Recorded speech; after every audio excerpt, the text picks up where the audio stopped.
from a leftist to a conservative, it didn't make sense. Like, why would you do that? If you held fast to these beliefs, one little hiccup in the road is not causing me to change my beliefs 180. That makes no sense. Yeah. And so truly, I think she's been cosplaying. She's been a leftist in drag for, now she just quit playing the game, but she's been a leftist in drag for almost a decade. That's it. So let's keep this going. Good catch. And as I was sitting through Mass, deciding, I guess, what was on my mind to pray about, for whatever reason, I got on my knees, and I was not expecting this to come out, but I just focused my prayer on wanting something to be delivered to me, a piece of evidence that would help us put together the full picture of this assassination. I actually have to stop because it makes me like a little bit angry. It's cringy. Let me make sure I have this right. Green Beret nap time. Let's just say that you got word that there is an international hit put out on your life, and some very naughty people. They're all wearing maroon, by the way. Shout out to the maroon shirts. I got my maroon right here. Got my maroon. Yeah, I got my ready. And they're not only are they in the state, but they're in your town to do you harm. Dude. You go to church and you pray, God, let me get double coupons when I go to Sprouts today. God, let me find a really good parking spot when I go to the mall to buy my wife that necklace. That's really what I want, God. Is that what you're doing? Or are you like, like what would you be doing in light of that situation?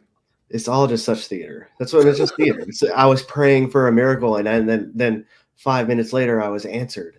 And this guy with a 35-year, story of WITSEC and all this other stuff, none of which can be proved. Like, again, none of this can be proved.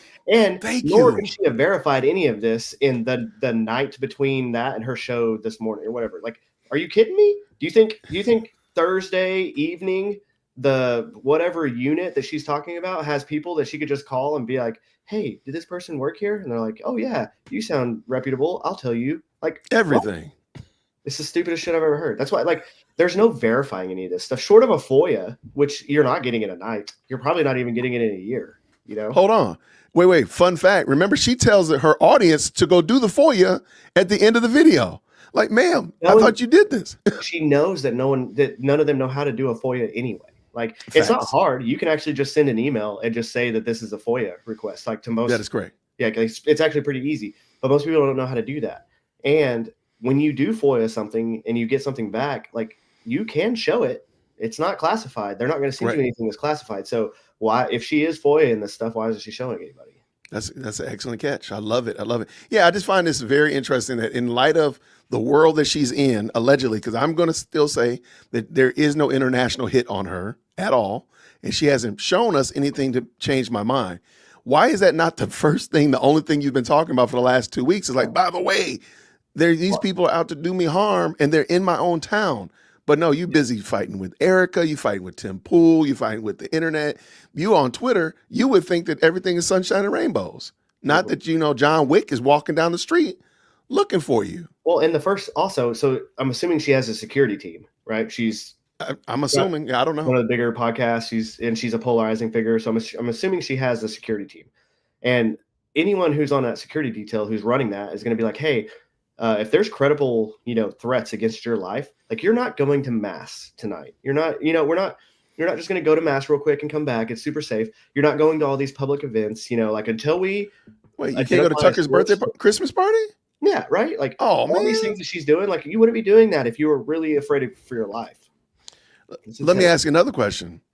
Because I keep bringing this up, and I know people are tired of me asking this question, but if somebody did put an international hit on you, wouldn't you, like, file a police report and let your local police know? And also, there's no such thing as an international hit. Like, what does this even mean? Like, what are we talking about, guys? Like, it's not a James Bond thriller where they're like, he's greenlit. We're going to send this macho dude. She did say greenlit. Yeah. Yeah, dude. Yeah. It's the dumbest thing I've ever heard. It's like the bureaucracy that's involved with any combined joint operation. So anything. It's like what we call in, overseas is called a CJSOTF, a Combined Joint Special Operations Task Force.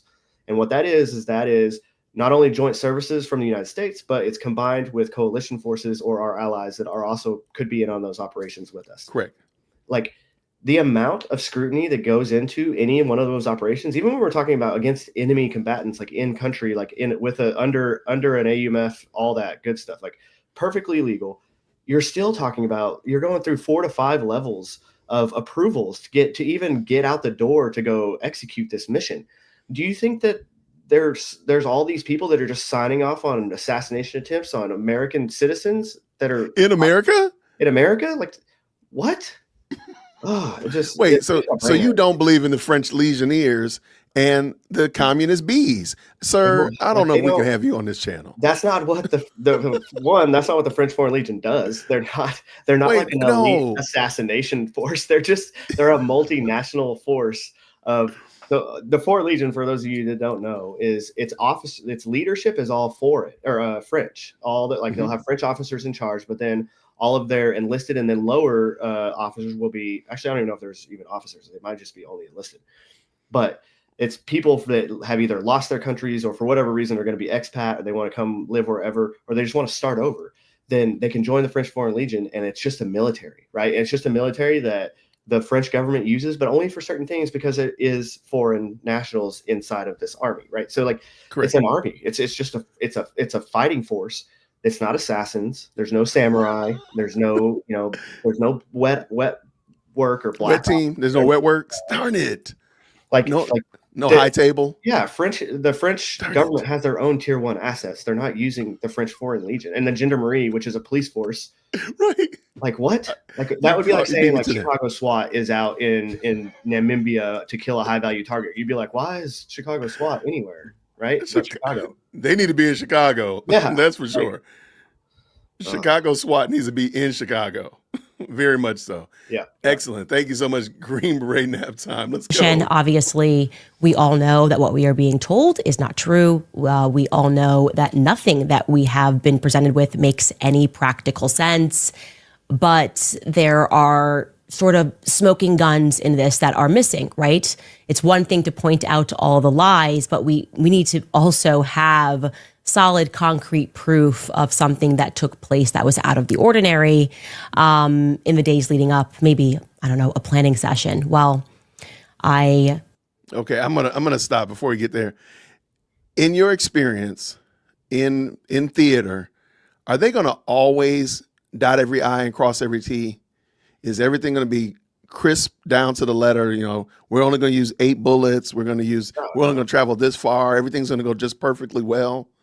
Yeah, I mean, I can only tell you from like the SF, the Special Forces standpoint, because I was never in a line unit, so I don't know how some of that goes. But no, I mean, and even when I got to Afghanistan, which I was there a little bit late, there was what was known as a 5W to contact, which was literally you just put out a 5 Ws, who, what, when, where, why, and you put that to your command. You're like, hey, we're going to go here for this purpose, at this time, and we're going to come back at this point, like whatever. And basically we called it a 5W to contact, because you're kind of just going out there and hoping you get hit, because then that will lead on to more intelligence and more follow-on targets once you complete that troops in contact that's hopefully gonna happen, right? Because that just opens up more doors. So there was all this stuff that she's saying too, is just none of it is like the way that military planning would even be thought of. And so that's I can't wait for you. I can't wait for you to jump on that. Oh, I cannot wait. Let me ask you this also. Have you watched a lot of her content? I can only stomach a little. She's just, it's whenever I see people like her, like I can watch some podcasts that are just like fun people talking and whatever, and I know, but like when it's being something that's like being pushed or something that's clearly outrageous, I have a really hard time watching it. So I don't watch her that often. I've watched certain episodes to get feels for certain things that she said, but yeah. I was just going to ask, do you get a feeling, do you get the vibe, the feeling that she doesn't like the military? Oh yeah. She's an elitist. I mean, she treats y'all pretty bad. Yeah. She acts like, well, and then she says E4s and E5s and then calls them lieutenant colonels, which is like insane. Right. Talking about enlisted, specialist or sergeant for the army. Right. And then you're going to say like lieutenant colonel, which is like, it's crazy. 05 and the 05 different than E5. I don't know. She's not military, so maybe she just mixed them up. But it goes to show you even more. Like she's talking about these things that she has no actual idea of what she's talking about. Right. I could get on there and I could feed her the coolest story ever, and she would probably think it's legit. And I would just be like, yeah. And then I walked into that, and I'd use all the correct acronyms and be like, I walked into this, and I walked into the skiff, and I got this stuff, and now I have it. And I'll show you, I promise. And then she would probably be like, oh my God, this guy killed JFK too. No, like they both did. Yeah. 20 years later. Okay. I love it. Let's go. Got back home after this very intentional prayer and did my routine, had a very late dinner, went up and said goodnight to the kids, got myself ready for bed, sat in bed, and I thought, you know what, I'm just going to open the tips box. And I kid you not when I say that it was the very first email that I saw, the very first email that I opened up. Most of her story, I have to admit, Green Beret, I've watched a lot of her content. I do watch a lot. I was about to say, of I've seen that before. She says that a lot often, right? Like she'll be like, it was the first one when I opened it up. It's most of her shenanigans start with, I opened the tip line, or I got a message, or something like that. Like, again, I tell people the whole Egyptian plane saga started with a tip. And it started with a tip, and whoever gave her the tip didn't realize that she was not smart enough to understand UTC time, and that's where the whole shenanigan. I don't think it would have ever even took off, pun intended, because the fact that she didn't know what UTC time was and fumbled the ball, and everybody jumped on her head about it, and then she was like, "Well, I must be right because you all are calling me out," and that's where it went. And it is more tips came in. It just seems funny. Once a story starts to die down, a new tip comes in. Yep. And then another die down, another tip comes in. Yep. I'm not saying she's being played. I'm just saying, has anybody seen Steven Crowder lately? That's all I'm asking. And it really didn't have any details. It was a young woman, and she said, you really should call my friend. It is absolutely urgent, and he has information that you need to hear. And don't tell me why. I don't know what came over me, but maybe it was this intentional prayer. I said, I'm just going to call him right now. 5 minutes, not even 5 minutes after this email hit my inbox, I was calling this person, and I had no idea what it was going to lead to, whether it was going to be a totally insane person or whether or not it was going to be a very swiftly answered prayer. It's funny, like I said, like she disparages anybody who says that they're a Christian and they're praying or anything like that, or God led me to reach out to Green Beret nap time or anything of that nature.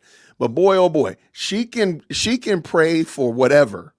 Great parking spot at the mall, it's a miracle. Mm-hmm. Double coupons at Sprouts, it's a miracle. It's a sign. But she can do it all the time. Go ahead. All right, here we go. The person that I spoke with, his name is or was Harry.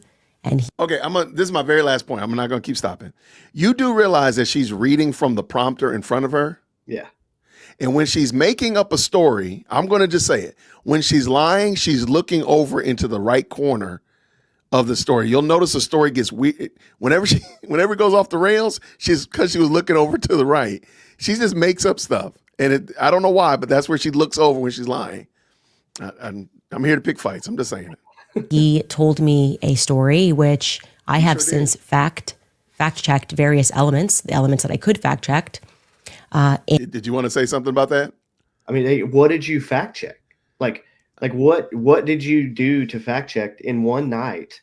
Right, you got this late after mass, so like we're talking, everything's closed. Even if you're happening, is she West Coast or East Coast? I don't know. She's in Tennessee. Oh, so she's okay. So she's Central Time, probably, depending on where. So yeah, like either way, everything's closed. And even if some of that stuff was on the West Coast at that point, I mean, everybody knows if you try to call 4 p.m. or later, like you ain't getting nothing from the military. And again, who would you even call for that? Like there's not just like a number you can be like, hey, I got this guy and I just want to make sure that he served you. And they're like, that's not a thing. Tip line verification number. Yeah, that's not a thing that exists. There's no way. Like, how did you fact check it? Like, give us that to start. Like, and I'm just going to bring this up again. I know my audience might be tired of me. The infamous 920 email. She says that she had that for weeks, that she sat on that for weeks to sit down and verify every aspect of the 920 email, but she did not realize that the 920 building is the building that her lawyers were in. If she did that in weeks and she was able to miss that big, giant, steaming hot pile in the middle of the email, because the guy mentions it like 7 times. So clearly they want you to know about this address and you didn't verify, you didn't check. It took me 3 minutes to find out where that address was. Not 3 days, not 3 weeks.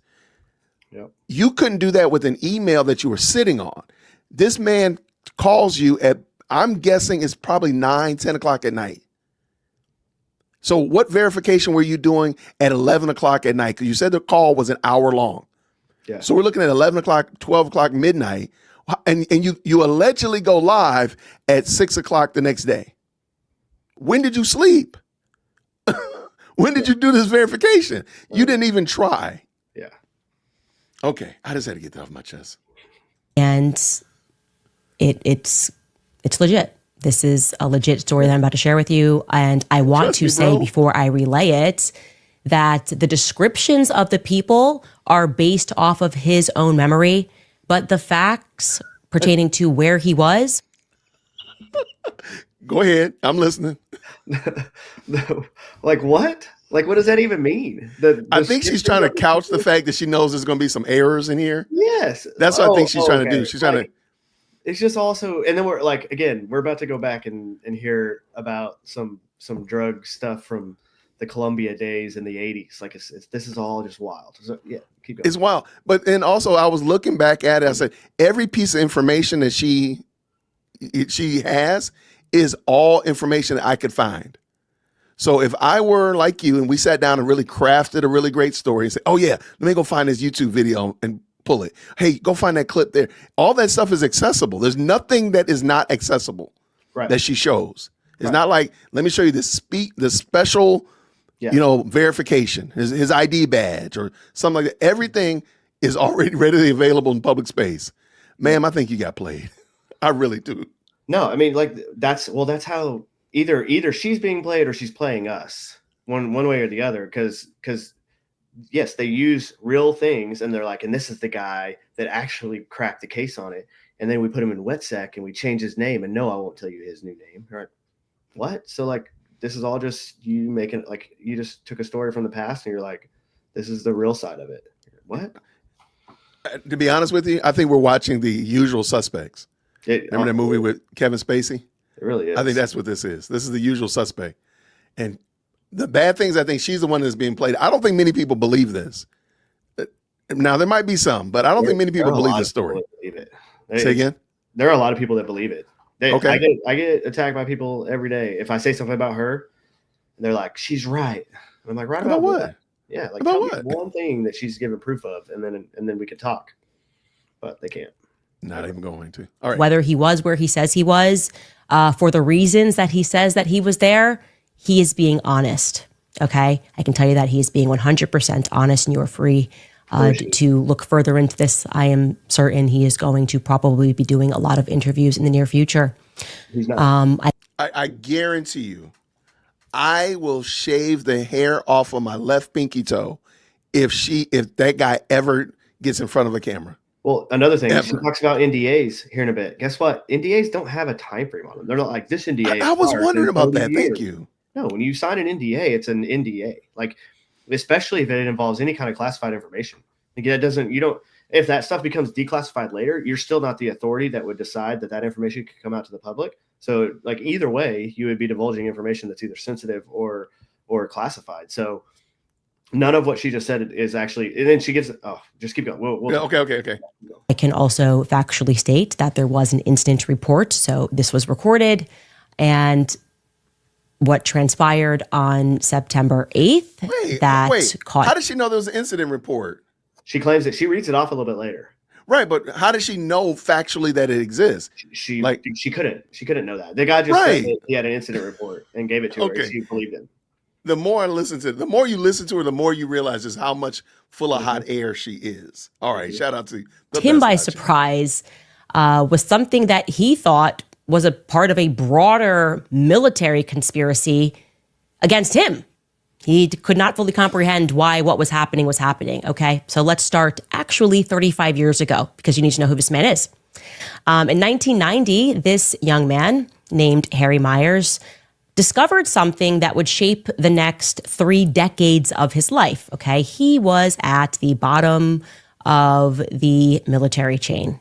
He was just 20 years old, and he was put on what was actually a brand new command, the first ever Joint Task Force 6. And Okay. I see you smiling and smirking, so I'm going to let you go. But I do have a question about her. Do you want to say what you're going to say? It looks like you had something to say. It's just silly. It's just so silly. It's like Joint Task Force 6. 6. You're like, all right, well, so you're saying, one, there's lots of Joint Task Force, right? JTF is like a thing, right? So it's not, but they'd like to be number 6. Like, at that point in the world, like we've had more than 6 of them. It's all just, so. I don't know, dude. It's silly. I also find it very interesting. She very rarely mentions what branch of military they're in. Yeah. This person is in the military. Well, is he in the Army?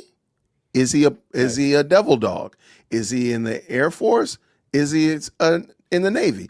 Like what branch of military? He's just in the military. I always think, and she never seems to be able to tell people what branch of military these people in. They're just in the military, and he's a colonel, he's an admiral, he's master chief in Halo, whatever. I got a bad feeling if somebody wrote her a script for Halo, the video game, she would probably read it. Oh yeah. If you remember with the video game, I think somebody could write that, and she'll probably fall for it because she doesn't know. She just says military. That there's more than that. This new command was being created down at the border by President George H.W. Bush, and it was presented to the American public as, a war on drugs with the help of Colin Powell. And it should be noted that this took place, just to kind of get you back into what was going on at the beginning of the 1990s. This took place just after the Iran-Contra affair, right? The Iran-Contra affair was from, I think, 1981 to 1986, happened under Reagan. And for those of you who are not read into massive CIA scandals, this was the scandal when the American public she just did got to learn. I'm sorry, say again, brother. What she just did there is she tied a commonly known scandal, right, that happened, and the Contra stuff to this now to give everything like validity. This is look, this happened, so the CIA did this, so they must have been doing this too. No, I'm right there with you. Learned that our CIA was actually trafficking drugs and weapons throughout South America. A scandal which, if you guys have followed our Epstein series, we now know that he was also involved in the Iran-Contra scandal. It essentially... Actually, to the point that you're making, she likes to tie known scandals and known issues to this. That's why she keeps mentioning JFK. Mm-hmm. Like, she doesn't mention any other, regular, schmegular person that's been assassinated or killed publicly. It's always something like, again, JFK. That's a big assassination of a public elected official, and she's trying to tie that to it. So now she's tying this to the Iran-Contra. It's funny to hear how she tries to do this. I would love to see like her little war board that she has on her wall with the red yarn going all over the place, because it is everywhere. All right, here we go. I think she's just like literally just put it in her notes in her iPhone. She's like, this guy's gonna say this to me. I don't know. It's all insane. I love it. Let's go. Shook the foundation of Reagan's White House. And during that time, during Reagan's tenure, George H.W. Bush was the vice president, throughout this scandal. So when George H.W. Bush then decided that he was going to run as a president of the United States, and he did run, and he ran in 1988, just a couple of years following that affair, he had to really hit hard on drugs at the border, and declare that this White House was going to do all that it could to stop these drugs from flooding into America. Take a listen to him saying what they were going to be cracking down on. This Pun intended. This is crack cocaine, seized a few days ago by drug enforcement agents in a park just across the street from the White House. I'm going to tell you right now. Looks like cheese. Well, that too. There is absolutely unequivocally nobody that was selling crack cocaine like that. I'm sorry. That is In the that is 80s. that is not distribution. That's not prepared for resale. That's wholesale crack, my people. Oh, dude. Bless his heart, man. Hey, shout out to Bush, but I'm sorry, sir, that's not happening. But again, even with this is not information that you couldn't already find. Right. If we said, hey, we got to get a story together, we got to get Reagan, we got to get Bush involved in, we got to get Iran Contra, we can find all these clips on YouTube or Venmo or on the internet themselves. This is not something new. And I hate that whoever sent her this information did not, he only just gassed her up by saying, oh yeah, you can find this. I'm sure he probably sent it to her. It could easily have been heroin or PCP. It's as innocent looking as candy, but it's turning our cities into battle zones, and it's murdering our children. Let there be no mistake. This stuff is poison. So you hear the directive from the then president, HW. Now, our protagonist in the story is Harry, right? He's 20 years old, and he's at the bottom of the military totem pole, and he gets attached to this new command, this new Southern Command. Previously, there had never been that joint task force, and specifically, he was a part of an operation that came to be known as Operation Catacomb. He describes himself, and I'm going to put this in quotations, as a lowly military censor guy assigned to this Joint Task Operation 6, and they were. What you don't like lowly military censor guy? It's just so loud. It's not the way someone in the military would talk about their position, right? You know, like that just makes you seem even more like terrible and, you know, like, oh, I was just a lowly janitor tech, right? Like no one's gonna do that. I don't know. It's just silly. But I mean, he was just a lowly man. He was just a low man on the totem pole, man. Mm-hmm. He was just there. He was just to cover half of Arizona and Mexico. And I'm going to read this next portion of his story directly from him, okay? And I quote, "In just 6 days, I planted sensors, translated data, and skipped the chain of command and gave proof of the existence and pinpointed the location of the first ever discovered Sinaloa cartel underground rail tunnel. By passing directly through to lower Border Patrol agents, I skipped command and directly, a Border Patrol agent was able to skip his command and directly sought a warrant to raid the tunnel, which avoided tipping off any compromised commanders that were working with the cartel. Thus, why it resulted in such a big bust. Most importantly, it did not give time to remove photos that were on the walls on the Mexican side. Where our Joint Task Commander, who was a high-ranking Border Patrol, was actually in the photos in that house." Does it not intrigue you at all that she never has a name? At some point, she does need to give some names. Everybody is just as generic as can be. And I'm just like, at what point do you ever just say, okay, this is that person? But she's also not like she's not describing an operation that could even like happen in the way that like it's just who either she made this up or whoever made this up to tell her like saw this story on 60 Minutes at one point in the last 3 years. Yeah. And they were like that could be me because I could be anybody, you know. I had a new identity and now it's just this. It's all so stupid. It's not. None of it's plausible from a military perspective. So you would say that this would be a civilian that's just trying to make him or herself feel like they were a part of something. The word big. choices they're using, and if they were the one that blundered the E4 E5 lieutenant colonel thing, 100%. Like, you know, what are we? I don't. There's a lot. Wrong. I can't wait for you to get there to that part. Let's go. Posing with El Chapo and Felipe, his architect. And there were other U.S. Marine officers and Mexican law enforcement officers and military that were in those photos. Okay, end quote. So just to be clear, He discovers this tunnel, somehow skips the chain of command. Now they find this massive tunnel and, oh, wait, why are military commanders and high up people in the military in pictures? Say again, my brother. He skips the chain of command. Like, what? So then how did he push this to anybody, or and then if he had done that, he even went outside of his chain of command to report something that was classified, like now you're probably going to Leavenworth. You're not going to WITSEC, right? Like you're going to get in trouble for that. So that's silly. But also Candace really likes, and again, somebody said the Chat GPT is her tip line. I do think, hey, there's some reasons to believe that might be true. Like schedule Chat GPT to send out this type of email every 2 days. But she really likes the quote unquote, somebody that's going against the system. And, oh man, he's a rebel. He broke command, or he broke from the matrix. So that kind of narrative, like the 920 building, is some French person who really like, I got to share this information because you're the only one. Anything that strokes her ego or shows somebody is siding with her, she's going to run with that extra fast.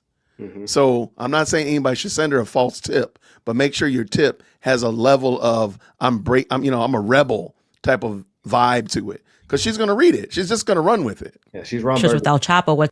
I apologize. She's Ron Burgundy. She's on that prompter. Yeah, absolutely. What's going on here? I'm going to pause here to let you see an old news clip regarding this explosive discovery that Harry made. The tunnel was called one of the most sophisticated drug smuggling schemes authorities have ever seen. Using jackhammers and torches, federal agents broke into the concrete reinforced tunnel at a warehouse in Douglas, Arizona. 30 feet underground, agents walked for 100 yards through the 5-foot-high tunnel. It took them under the Mexican border to a house in Agua Prieta. There, they found an air compressor, a sump pump, a small trolley car, and a hydraulic jack. It was used to lift up the floor inside the living room of the house, where the smugglers would start their illegal trip to the U.S. Authorities said when the tunnel wasn't being used for drug running, the smugglers would flood it with water. Let's say we came over here with some technology trying to detect this. It would look like an underground stream if it was flooded. Federal agents said the tunnel cost at least $1 million to build and had probably been in operation for 6 months to a year. Last November, customs agents received a tip that a sophisticated tunnel was being used to funnel cocaine into the United States. This type of tunnel is not an amateur operation. It's a highly sophisticated engineering feat that took place. Mexican authorities were also involved in the investigation and the raid. Earlier this month, police seized 2,000 pounds of cocaine, which they said came into the U.S. through the tunnel. The drugs were headed for Southern California.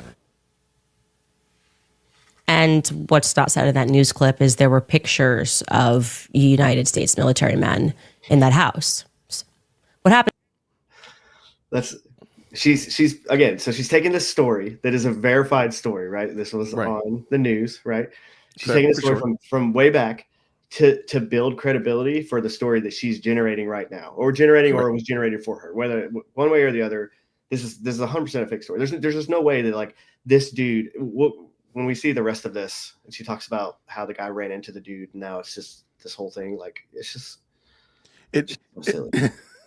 She just loves this type of stuff, and anybody who can give her something like this, she's going to run with it. I mean, the random person that is giving her the information from Hertz Rental Car, where she was reading off the Egyptians' rental cars and stuff like that. Like, ma'am, like they were just random. They were just random rental cars. There's random rental cars. When I went to my in-laws, I took a license plate, an old plate I have in my garage, and I wrote one of the license plate numbers on it and put it on the back of my car. Took a picture and said, "Hey, I think I found the guy." But like at some point, she has to realize that she's being punked here. Like this doesn't make sense. But she's just gonna go with it. It's kind of sad in one way because she really thinks she's cooking. But ma'am, that cow is still out there grazing. It hasn't even been slaughtered. You are not cooking anything. Next is predictable, given what we now know. Harry's superiors take the credit for the bust, and he's going to continue what happens. I'm going to, again, quote him verbatim. Quote, "On the surface, I was given a small reward, an Army medal. I have the write-ups for those awards mentioning me and my critical role in this mission success. That said..." Why does she not have those? Yeah. Why are you not mean, showing us that? Even that, though, I mean, like, I could show you an award that I got Well- and be like, this was tied to a conspiracy here. And they just gave me this award instead. Like, Right. what? I mean, That's cool. it could be made up too, but why don't you at least have something to validate this story? Like, even if, again, you and I would probably still eviscerate it if she showed us something like, oh, here's the copy of the award. Like, we would still probably skewer it, but at least you showed us something. Yeah. At least tried. You don't even try to give us any evidence or proof. And she's later on going to say he sent her all this stuff, you know, pictures and screenshots and all that. Show us one of them. Right. Just one. Right. U.S. Border Patrol members who recognized me as being the agent responsible for the bust did not like seeing that I wasn't being appreciated more and resented my higher ups for taking the credit for the discovery. Wait. So Somehow, in the immediate Hold on, days sorry, after the Say again. was he an agent? Or He was in the lowly- military, but was he a yeah. lowly military? What did he call it? What did they say? Censor guy. Signal? Censor Signal. guy. yeah, So, what is he even doing? I don't know. Let me back up. Did Let he me back even up have and make the sure. authority to arrest somebody? Well, apparently, that's what I'm saying. Like, this story doesn't make sense, and it clearly doesn't make sense to Candace. I think that's unequivocal, and we'll find it out in a moment. But have the write-ups for those awards mentioning me and my critical role in this mission's success. That said, U.S. Border Patrol members who recognized me as being the agent responsible for the bust did not like seeing that I wasn't being appreciated more and resented my higher ups for taking the credit for the discovery. Somehow, in the immediate days after the bust, prior to the United States side getting the photos from the Mexican authorities, my information was given to the cartels. In continuing the mission, me and one Border Patrol agent were sent to Naco, Arizona, where I was approached by a cartel member confirming my identification by rattling off my mother's name, address, my high school, my friends, everything listed in my clearance packet. or everything that was on classmates.com back then. What is a clearance packet? You just made that shit up. That's not a real. That's not a real. There's not a clearance packet, right? Like you do an SF-86, right? So an SF-86 is all the stuff you put in so they can do the background checks on you and get, depending on what clearance you're going for, all the right investigations for that. For sure. Is she talking about PERSTAT, which would be your kind of bona fides that you would give in the case you were lost and then recovered? But that's not the same thing, because PERSTAT is things that aren't true, because you use things that are not true on purpose so that someone can't find information and then pretend to be you, and then you'd be like, yeah, I did own this car. Like it's supposed to be like a car you didn't own, or it's supposed to be like a dog you didn't have this name or whatever. You change it so that when they do recover you and they ask you these questions, they know that it can only be you because you're the only one that would know these. Got it. Okay. So yeah, I don't know, man. I don't know what she's doing. Yeah, it doesn't make sense. I think we Which was supposed to be locked in the custody of the Joint Task Force 6 commander, whose picture was with El Chapo and about to be discovered. We avoided being taken hostage or shot, sneaking away and driving out of that little town. I was taken. They avoided it. They avoided being taken hostage. This sounds like with their James Bondian. Why does it sound like Michael Douglas in The Game? Remember that movie, The Game? That's what this sounds like. It's guys. If it sounds insane, it's probably insane. It's probably not right. And just again, later on, I think we're really going to. I think it's going to be fair to say this person is insane. But let's go. Back to Fort Huachuca with the U.S. Border Patrol agent I was with, believing, since I was just a young 20-year-old, that I must have somehow compromised my own ID. The next day, I had a debrief with the Army Criminal Investigation Division and a prosecutor from Tucson, Arizona, informing me of how my ID became compromised. I was told that I was then going to be put in witness protection. My orders restricted me from any further work in counter narcotics, from being stationed on or south of the border, and it prevented me from working with Border Patrol. It was a Band-Aid while they prepared and got approval for me to be put into witness protection. Also, to protect me, the mission and the prosecutions, I was also put under an NDA gag order, which was dated out. Okay, look, this is 1990 to May of 2025. So, Green Beret nap time. When does your NDA expire? NDAs never expire. They don't. Wait, hold on. Yeah. Once you sign an NDA for something, like unless you've then been given like specific instructions or authorization to then put that information out for whatever reason if you were in a position to where like a command position where like now you're the one that would release this information, like that's when the NDA would have maybe been stricken at that point. But the NDAs don't expire, right? I signed NDAs, and if I started talking about that information now, even though I'm out of the military, like they could try to come back and get me if they really wanted to, because they don't expire. Like, like it's just. Well, it's just me and you.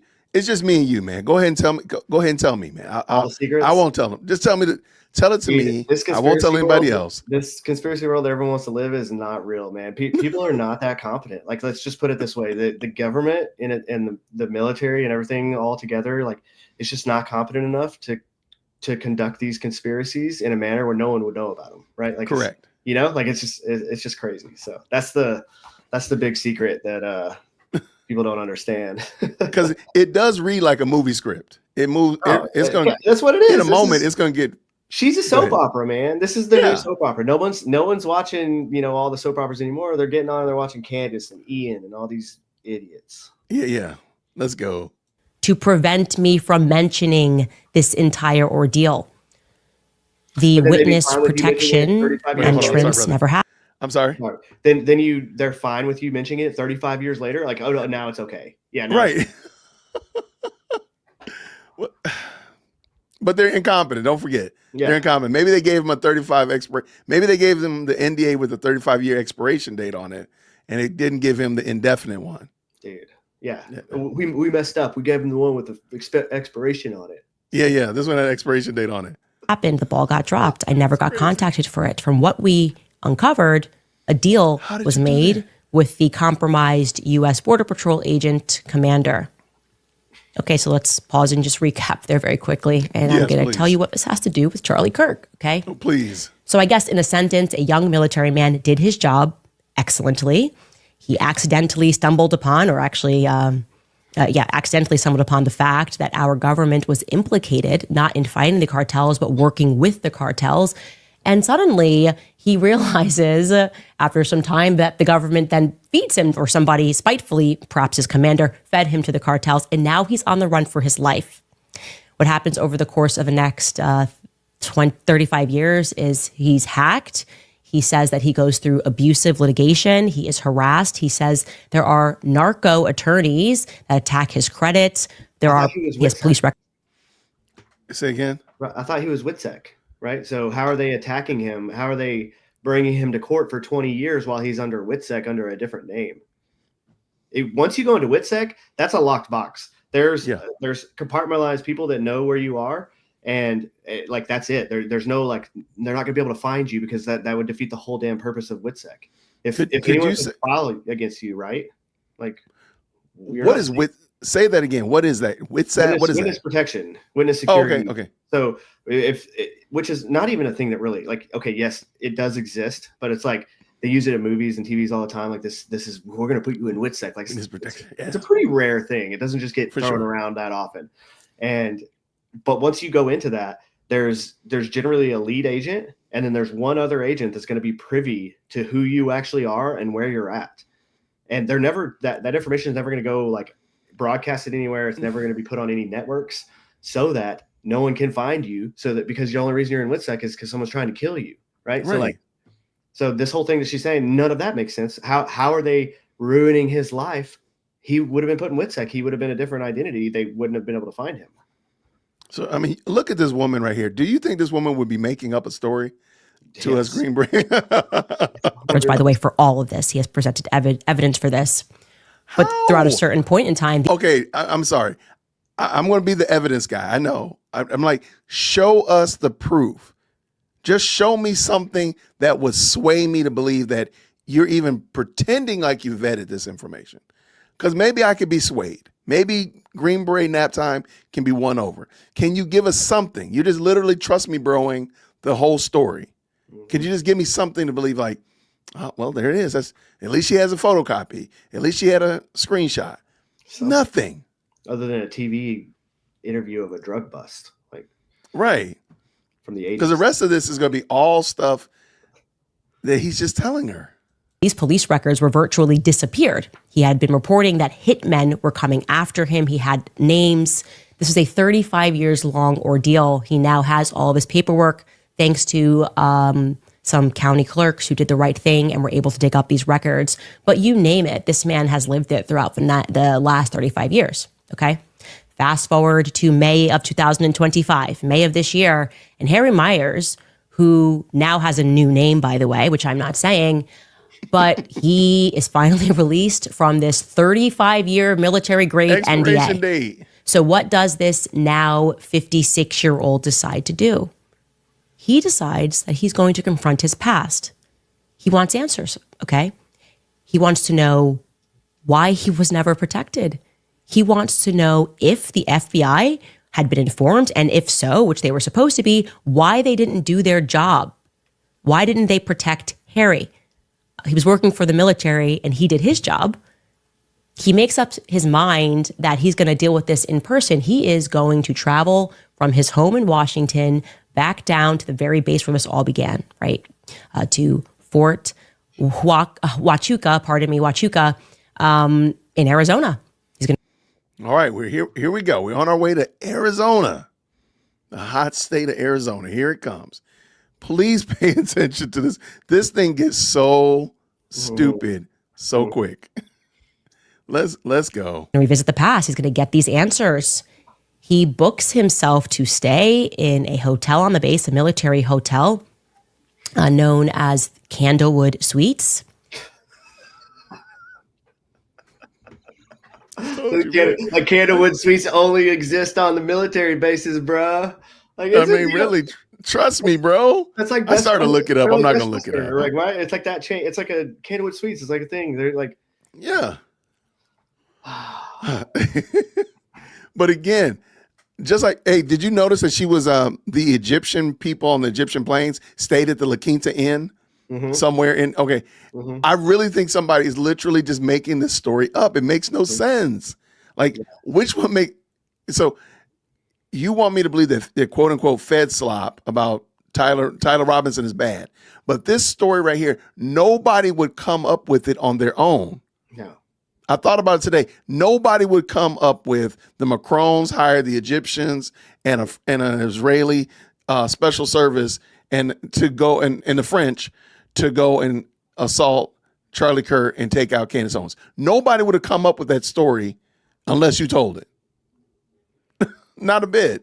With all the evidence you've shown, nobody would have come up with this. And a head of state is not using his own military to go assassinate somebody. They're going to use a organization or somebody that's a cutout that's not actually connected to them in any way, right? There we go. Yeah. And this is on the evening of September 8th. I want you to remember that, okay? He has been so thorough. He has sent me timestamps, bookings, reservations, went through his call logs. I was like, I want you to pinpoint what everything. How did she go? She went through all of this between 9 p.m. last night and when did she go live at this? That show was at 5:30. This show was on 5:30 the next day in Eastern Standard Time. So not even 24 hours. And don't forget, she had to sleep. She had to take care of the kids. She had to homeschool. She has to sleep. Just normal life. She's done all of that, and she's verified all this stuff, but shown us none of it. Okay. I mean, I know Cantifa's in the chat. Some of my mods told me that Cantifa's in the chat. Shout out to y'all. Shout out to Cantifa. Y'all come up here to the front of the church. We got seats for y'all right up here. Come on up in here. Help us make sense of this. Canadian Antifa?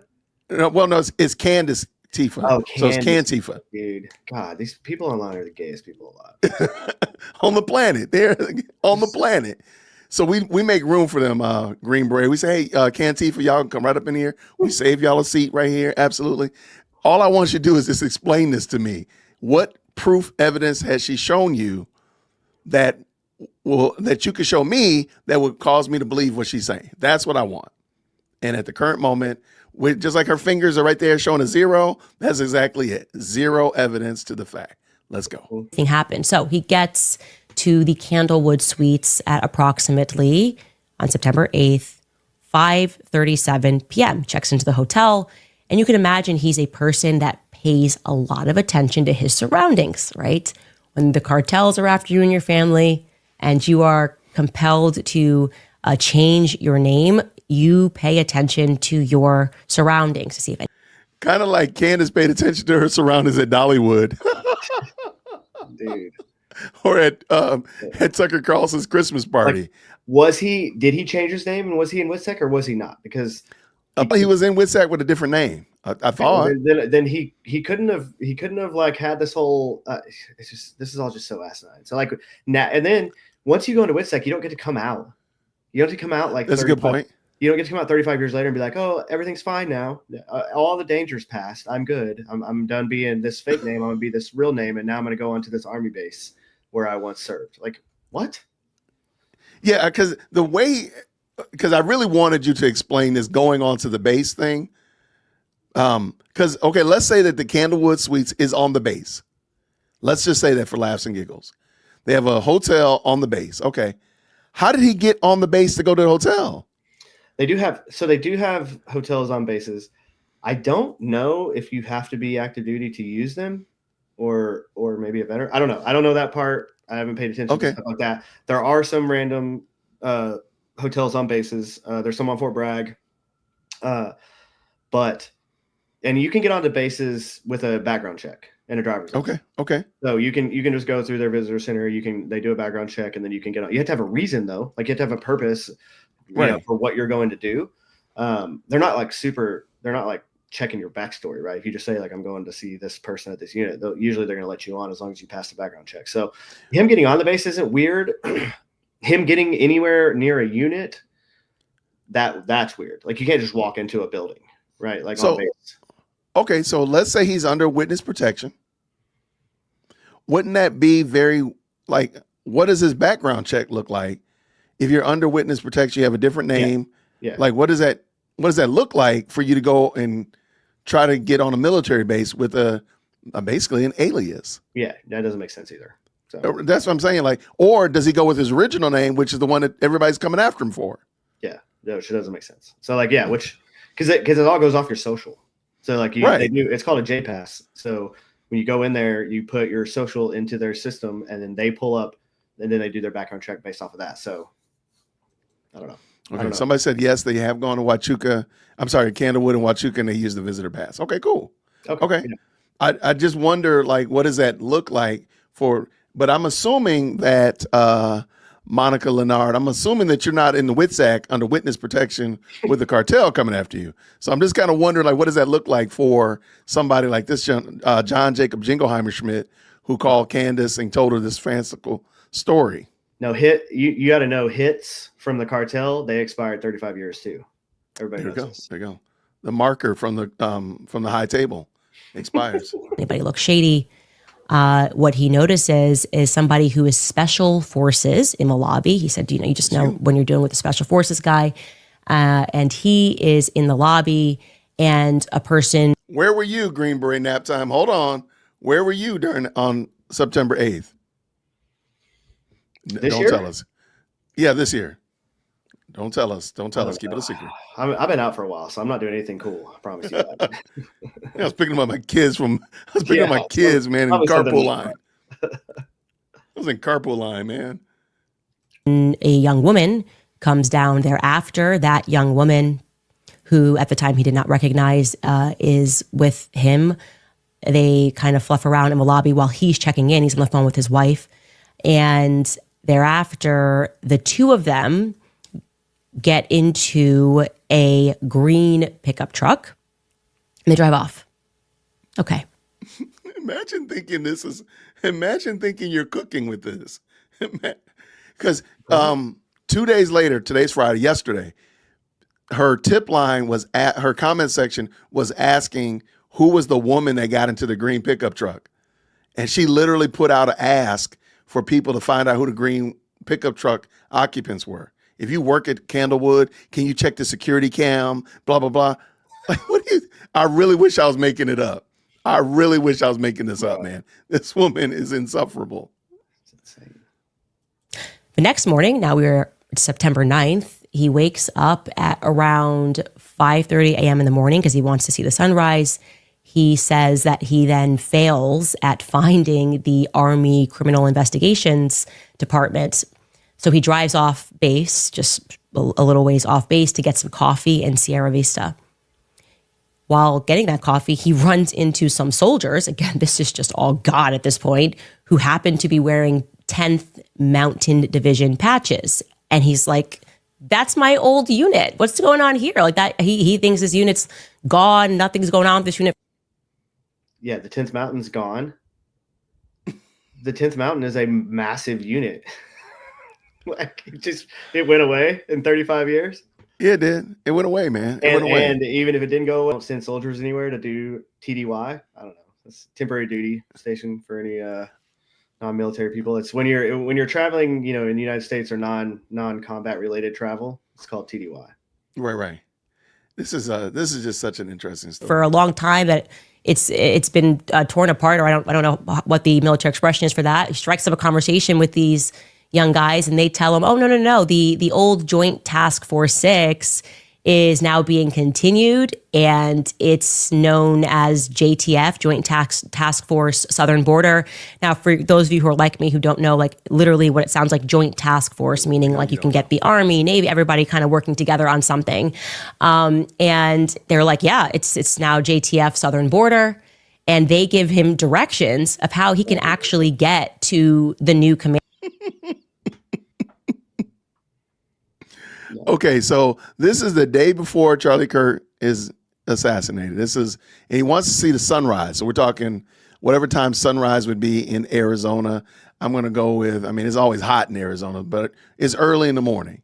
So there's not a long window of time to get this done. He just runs into a bunch of randoms at the Dunkin', and they start talking. And they say, oh, yeah, by the way, our secret, nobody knows about it, nondescript bunker is down the street around the corner, turn left at the pine tree. Yeah. Hey, we were once this joint task force, and now we're this new joint task force. Like, what? Right. We used to be Weapon X. Now we're Weapon 11. Shout out to anybody who knows what Weapon X is. Yeah. All right. Command center. They tell them that they're actually currently borrowing a building down there. And he tells me that there would have been no other way he would have discovered where it was. So his intention was to go to Army CID. Now he's like, wow, I can go directly to the actual JTF 6, which is now being continued. And that's not the way it works. It doesn't it's like now it's continued as something else. Like what? It doesn't work like that? No. They don't get again, Weapon X becomes Weapon 11? Weapon 12? Come on, man. It's really hard. It's really hard to watch people like this talk about shit that they clearly don't understand. And okay, so let me ask you again. Who do you think is deceived? The person that is telling the story, or Candace that is believing and retelling it to us? And you do the option of both, but I don't know. Who is it?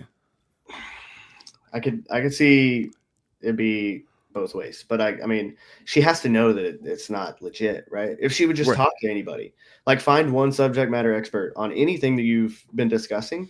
Did you reach out to one person that was a part of JTF 6, right, from back in the day? Did you find anyone that you could get on the record to be like, yes, that there was a guy who found this tunnel and he was lower and we didn't give him the credit we should have? Like, did you find anything like that? No, you didn't. You ran a story within 24 hours of getting a tip on it.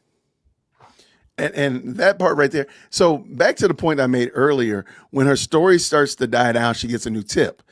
Like, because I think we would all say, like, well, did you verify this? Did you take the time to verify this? No, she really ran with it because she needed something to carry on into the week.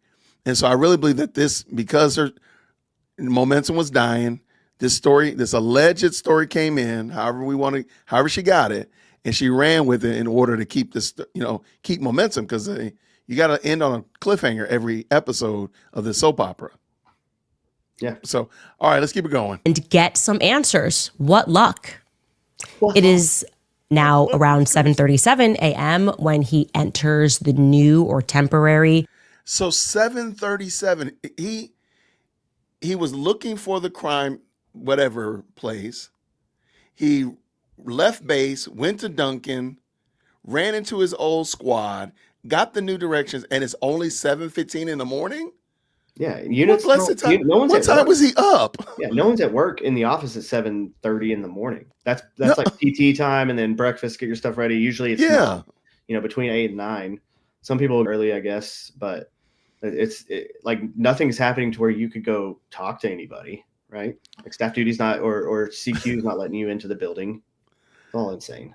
Well, in a minute, they're going to let him in the building. Not only are they going to let him in the building, he's getting into the building. Let's go. JTF headquarters, and he sees two guys, and he's pretty impressed. He's like, whoa, these are, again, military term, E4, E5s. He told me that means that they're lieutenant colonels, and they are the ones that are checking. It's not lieutenant colonels. Okay. What branch of military is she referring to? Right, because ranks are different. I mean, Right. the Army and the Air Force are pretty close, but Marines, Navy are different. So, like, what are we talking about? And if it's a joint task force, who are we looking at? Are we looking at, Good question. like who is this? But I can tell you that there's no E4s or E5s in any of the branches of the military that are also lieutenant colonels. That does not exist. It does not exist. I love it. Let's go. Him in. He happens to walk in at the exact time that they are concluding a meeting, and he is kind of even more impressed because he sees about 12 lieutenant colonels. He tells me, you do not see that many people, that many. Okay. When she first walked in, didn't he see 2 lieutenant colonels? Right. He already saw 2 walking. Lieutenant colonels. Yeah. Right. But he sees these guys come out, and he's really impressed with them because those are lieutenant colonels. But what about the 2 that you just saw? So there'd be like 14 lieutenant colonel. Dude, and you're not getting into this building, right? You're not just like walking into a building where they're having a That's meeting. the part. Especially a meeting, if there was a bunch of colonels in this meeting, you're not getting anywhere close to this meeting. Like, what are we talking about right now? I don't know, man. I really don't. E4s, E5s, E6s. Please, military guys, forgive me for me not knowing what the proper vernacular. But he just goes, what's going on? He's like, you don't see this unless you're at the Pentagon or you're at the White House. You just don't see this many high up the food chain lieutenant colonels. He's going, man, this is a pretty important meeting. So go ahead. I know what you're about to say. Go ahead. Another thing is lieutenant colonel is not a high rank. Right. like I mean, it's 05, right? So it's right before you get into the flag and general officer. It's 2 away from being a general. So, but it's not like Pentagon level brass walking around. Like that would be a bunch of different generals, right? Or even a full bird colonel, like that would be in charge of a battalion level, group level operation at that point. So we're different. SF is groups, and we do have battalions, so that's kind of the same as like Army line units. But then armies would have like brigade and then division. SF, we don't have brigades, we have groups. Got you. So, so who are these people that she sees, or that John Jacob Jingleheimer Schmidt sees? Who are they? Nope. Doesn't make any sense. They don't exist. And then he sees 3 men walk out, one of which is the person he identifies as the person that's the center of the action, right? He said you could just tell this is the most important person. And he has gray hair. He's got glasses. I believe he said that he's about 5'10". And at this point, he sees that the person that is with him, and he said, certain that the person that is with him is Brian Harpole. Yeah. Okay. Oh, it's about to get even more interesting. I have the video clip right here of Brian Harpole talking to Sean Ryan about their trip to Japan and how he was there with Charlie Kirk and him eating sushi and all that kind of jazz with him. And then later on the Charlie Kirk show, them talking about the trip to Asia and mentioning Brian Harpole, as well as the, I guess it's a TikTok from Charlie Kirk of him in South Korea. And you see Brian Harpole right behind him the few days before he came back to the United States. At what point is Candace going to just finally realize that she's being punked? Like, I don't know if she can. She's just going to move on to the next thing and just act like, just like she moved on from the Egyptian thing, and just like she moved on from the cars, and then the Israeli cell phones, and like all this different things, all these things that she has, and then she just moves on from them, and then it's to the next thing, the next big tip. amazing. Let's go. So, and again, I'm going to say allegedly because I wasn't there, Of course you weren't. but I have spoken to this guy, and I very much trust what he is saying. I think he is very credible. Okay. Based on what? So he sees Brian Harple come out, this older guy, and he has, what then happens is first the guys that are checking him in are friendly. He explains to them, yeah, this is what happened to me. I just want to speak to somebody. They're like, yeah, let me help you.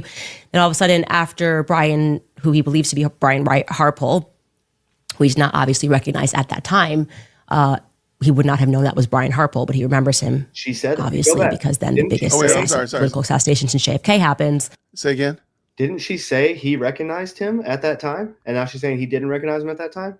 That's a great question. Let me back that up. So when the person that's the center of the action, right? He said you could just tell this is the most important person. And he has gray hair. He's got glasses. I believe he said that he's about 5'10". And at this point, he sees that the person that is with him, and he said, certain that the person that is with him is Brian Harple. See, she says he identified. I'm pretty certain. I'm not a tall guy by any means or measures. So because I'm short, I know people that are tall. I can tell. Brian Harple looks tall to me. He looks more than 5'10". I'm 5. I don't know if she was saying that was him, or if she was talking about the commander, the guy in charge of the room, the way she phrased it. Because she okay, maybe so, but I don't know. I feel like she was saying it was Brian, but okay, I'll take that if it's not. I'll accept that. Anyway, it does sound like he's saying at that moment he recognized Brian Harple. Yep. Okay, I can get that. I can hear that language, and I don't know if that's her, retelling the story like a clown, or him actually conveying that message to her, like, oh, I knew it was Brian Harple, but okay. Yeah. Okay. Oh, it's about to get even more interesting. What's about to get interesting? So, and again, I'm going to say allegedly because I wasn't there, but I have spoken to this guy, and I very much trust what he is saying. I think he is very credible. Okay. So he sees Brian Harple come out, this older guy, and he has, what then happens is first the guys that are checking him in are friendly. He explains to them, yeah, this is what happened to me. I just want to speak to somebody. They're like, yeah, let me help you. Then all of a sudden, after Brian, he just walked in there and retold that story from 35 years ago. Yeah, it never happened. Like, none of this would ever happen. To the secretary or the receptionist, and they just said, we're going to help you. It would be staff duty, which would be so there's all buildings in the military, most buildings in the military, especially like if they have any kind of classified information, they have what's called staff duty, where it's 24 hours. There's always somebody there and somebody awake, right? So there is staff duty lines that you can call for certain reasons, and so on and so forth. Those people, but they're also in charge of like checking you in or like whatever, especially depending on what level of classification this building is under. Like, you're just not, I don't know. None of this makes sense. who he believes to be Brian Harple, who he's not obviously recognized at that time, he would not have known that was Brian Harple, but he remembers him, obviously, because then the biggest political assassination since JFK happens. Suddenly, somebody hits the panic button, and two captains come out, and they escort him out of the building, and they begin what becomes a 7-hour. Okay, they think he's a spy. How did you? So let's just say, for easy math, this is 9 o'clock in the morning. Just for easy math, that means he was with them until 4 p.m. in the afternoon, the day before Charlie Kirk died. Okay, I just want to make sure y'all tracking with me. This makes the timeline doesn't even make sense, much less the story that's in that we're supposed to jerry rig and hamstring into the timeline. This makes no sense at all. But of this meeting. How did you know this meeting was taking place? He's being asked a bunch of questions. They're putting pressure on him. They're gaslighting him. I actually want to, if you give me a second, I want to read exactly what he messaged me about what took place. Oh, now she's gonna pull her phone up. I'll tell you anything. It's incredible. It's actually just incredible how he describes what their strategy here of attempting to gaslight him into believing that he was a spy or that he was working for somebody. And he's like, no, I'm just here over an incident that happened 35 years ago. I'm trying to get answers regarding it, and they're putting pressure on him. I'm going to write this verbatim. Oh, yeah, please read it verbatim. He says he's being interrogated. He is, quote, being accused of being a bomb threat because I was special forces in the military, EOD in the military. Wait, hold on. So now he's EOD? Yeah, wait. I don't remember him being special forces in the beginning. No, this is the first time she mentions that. Or EOD. Yeah, he wasn't special force. He was just a lowly censor guy. Remember that? Yeah. I don't want to run back to the beginning. Now the story's now he got a you know what it was? He got a promotion while he was when he signed the NDA. Yep. With that expired at 35 years. Like SF promotion that exists. There you go. Staying how did this get? This is the craziest shit. This is crazy. You know what Candace really should be doing? Trying to put her show on Cartoon Network or Comedy Network, because that's the only place where this would be taken seriously, because people would seriously be laughing at it. Let's go. They then attempted to try to gaslight me to see if they could angle an accusation of me being a threat to others or myself. When all of that fell flat, they then conferenced with base commander after I assumed they verified that I was not there to spy on that particular meeting. They decided it was okay to send me off post. That's when I drove to Tucson. I got a room. The next morning, I turned in my rental car. I got on a plane back home, and I had to stop in Salt Lake. Upon landing and turning on the phone, my wife is telling me about Charlie Kirk. And again, this was just a coincidence. I happened to be in the airport at the time that you are talking about all of those strange flights that were taking place there. I did not notice anything helpful, other than the fact that the airport was not very crowded. So after 7 hours, he explains to me that they were going to, they debated holding him for 48 hours for this perceived, perhaps maybe bomb threat spy thing that's happening. And he's thinking, can you imagine this? They're paranoid, but he's paranoid and thinking, oh my gosh, this is more like Sinaloa cartel stuff. And I'm being treated like this because I've wanted to speak out about this story for 35 years. Both of them are wrong. Okay. Both of them are wrong. This really is just a coincidence. And adding to this coincidence is the fact and that he got the commander's name that obviously that questioned him for this long. He says this was the guy that was in charge, the commander. And he. What's the likelihood that the commander is somebody who has a last name that sounds like somebody that she has beef with? What's the over and under? Well, I mean, who is she talking about? Is she talking about the post commander? Because like the post commander, that's a good question. And like who got you? Who got this guy? Was it some random captains? Was it CID? Was it like a counterterrorism unit? Like who actually questioned this dude? Because none of this makes sense. Like none of this is looking, and they wouldn't then conference in the post commander. That's insane. That's like that dude is in charge of post, and you're going to conference him in and be like, hey, we think we got a dude, but it turns out we don't think he's real. We're going to just let him go. And he's like, all right, bros, thanks for calling me. Like, appreciate you letting me know what's going on. Yeah, here it comes. He said he was approximately 36 years old. He had brown hair, the one I'm talking about that was leading the charge on asking him all the questions and interrogating him, and that his name was Captain Neff. Captain Neff. Neff. The fact that she really thinks this is going somewhere is going to have to be studied by science. I mean, science is going to have to step in and help us with this one. How serendipitous is this? The week that she starts hating Blake Neff of TPUSA, she runs into his cousin in some kind of fantastical Mission Impossible greenlit high table story where his cousin is involved in it. This is stupid. This is like Yo, make this woman make sense. I'm going.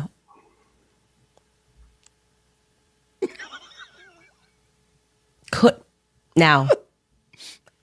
I have the same question that you have because I've looked and it does seem that, and I never even questioned this, whether or not it's potential that Blake Neff has military connections as well. Like, I guess that kind of like, I just thought this is the producer of Charlie Kirk show, but it is interesting that somebody, and this would be brother, cousin, I don't know. This is the person that interrogated him. And eventually he says was a person that had a heart and realized that he was not a part of any spy network and eventually escorted him off of the base and onto his way. That's a lot of coincidence for me. Now he says to me, he communicated this to me very clearly. He said, Candace, I know how these meetings work. These are the meetings that are had ahead of an operation. Like when an operation is being confirmed, you have these final meetings and they involve all of the higher ups. How does he know how meetings work when he hasn't been a part of the military, whatever branch, that's also for not 35 years? That's not how they work. There's specific people within chains of command or within a part of an operation that would have meetings, yes. But like there's no. I can't even, it's insane. Let's go. And you are trying to do this in a very isolated location where, you know, people are not going to accidentally happen upon you because they've got something to say about what happened 35 years ago. And that is what he happened upon. And I don't know what to make of this information other than he feels that he then recognized these people. He feels certain that he recognized these people in the days following Charlie Kirk's assassination. So this is a very interesting, and I wanted to ask you this. Did you hear what she said? She's sure that that he recognized these people in the days after Charlie. What people is she referring to? The military people? Because again, you know, this was a military operation somehow. Right, because we got the maroon shirts. Hold on, get your maroon ready. Get your maroon ready. Correct me if I'm wrong though, the 10th Mountain is not an airborne unit. So that's right. Darn it. Don't interrupt our fanciful story. Like, what in the world is this? And a bunch of people are doing Fox News, and obviously then we've got a massive event at a stadium, and everybody is in front of the camera eulogizing him. He feels confident that he recognizes these people, and that needs to be shared. So I'm really picking up from her the way she's telling this, that the people who were on Fox News, the people who the media was interviewing post Charlie Kirk, were military people that he saw at that meeting in that secret building that he should never been to. Yep. Is that what you're picking up? Yeah. They would definitely go wild. hang out. Yeah, they would be the secret co-conspirators, and they go hang out at the crime scene just to, you know, just make sure everything's going according to plan. So in the movie The Game with Michael Douglas, remember that? Did you see the movie? It was a great movie. And remember that part where everybody that was involved in he saw in the world was actually in the lunchroom, like eating lunch. That's what she's saying here. Like, oh yeah, they're just chilling. Yeah. And then they go out and they just do the life out in the game, but then they're eating breakfast or lunch in the cafeteria. That's crazy work. I can't believe that she doesn't see this as being.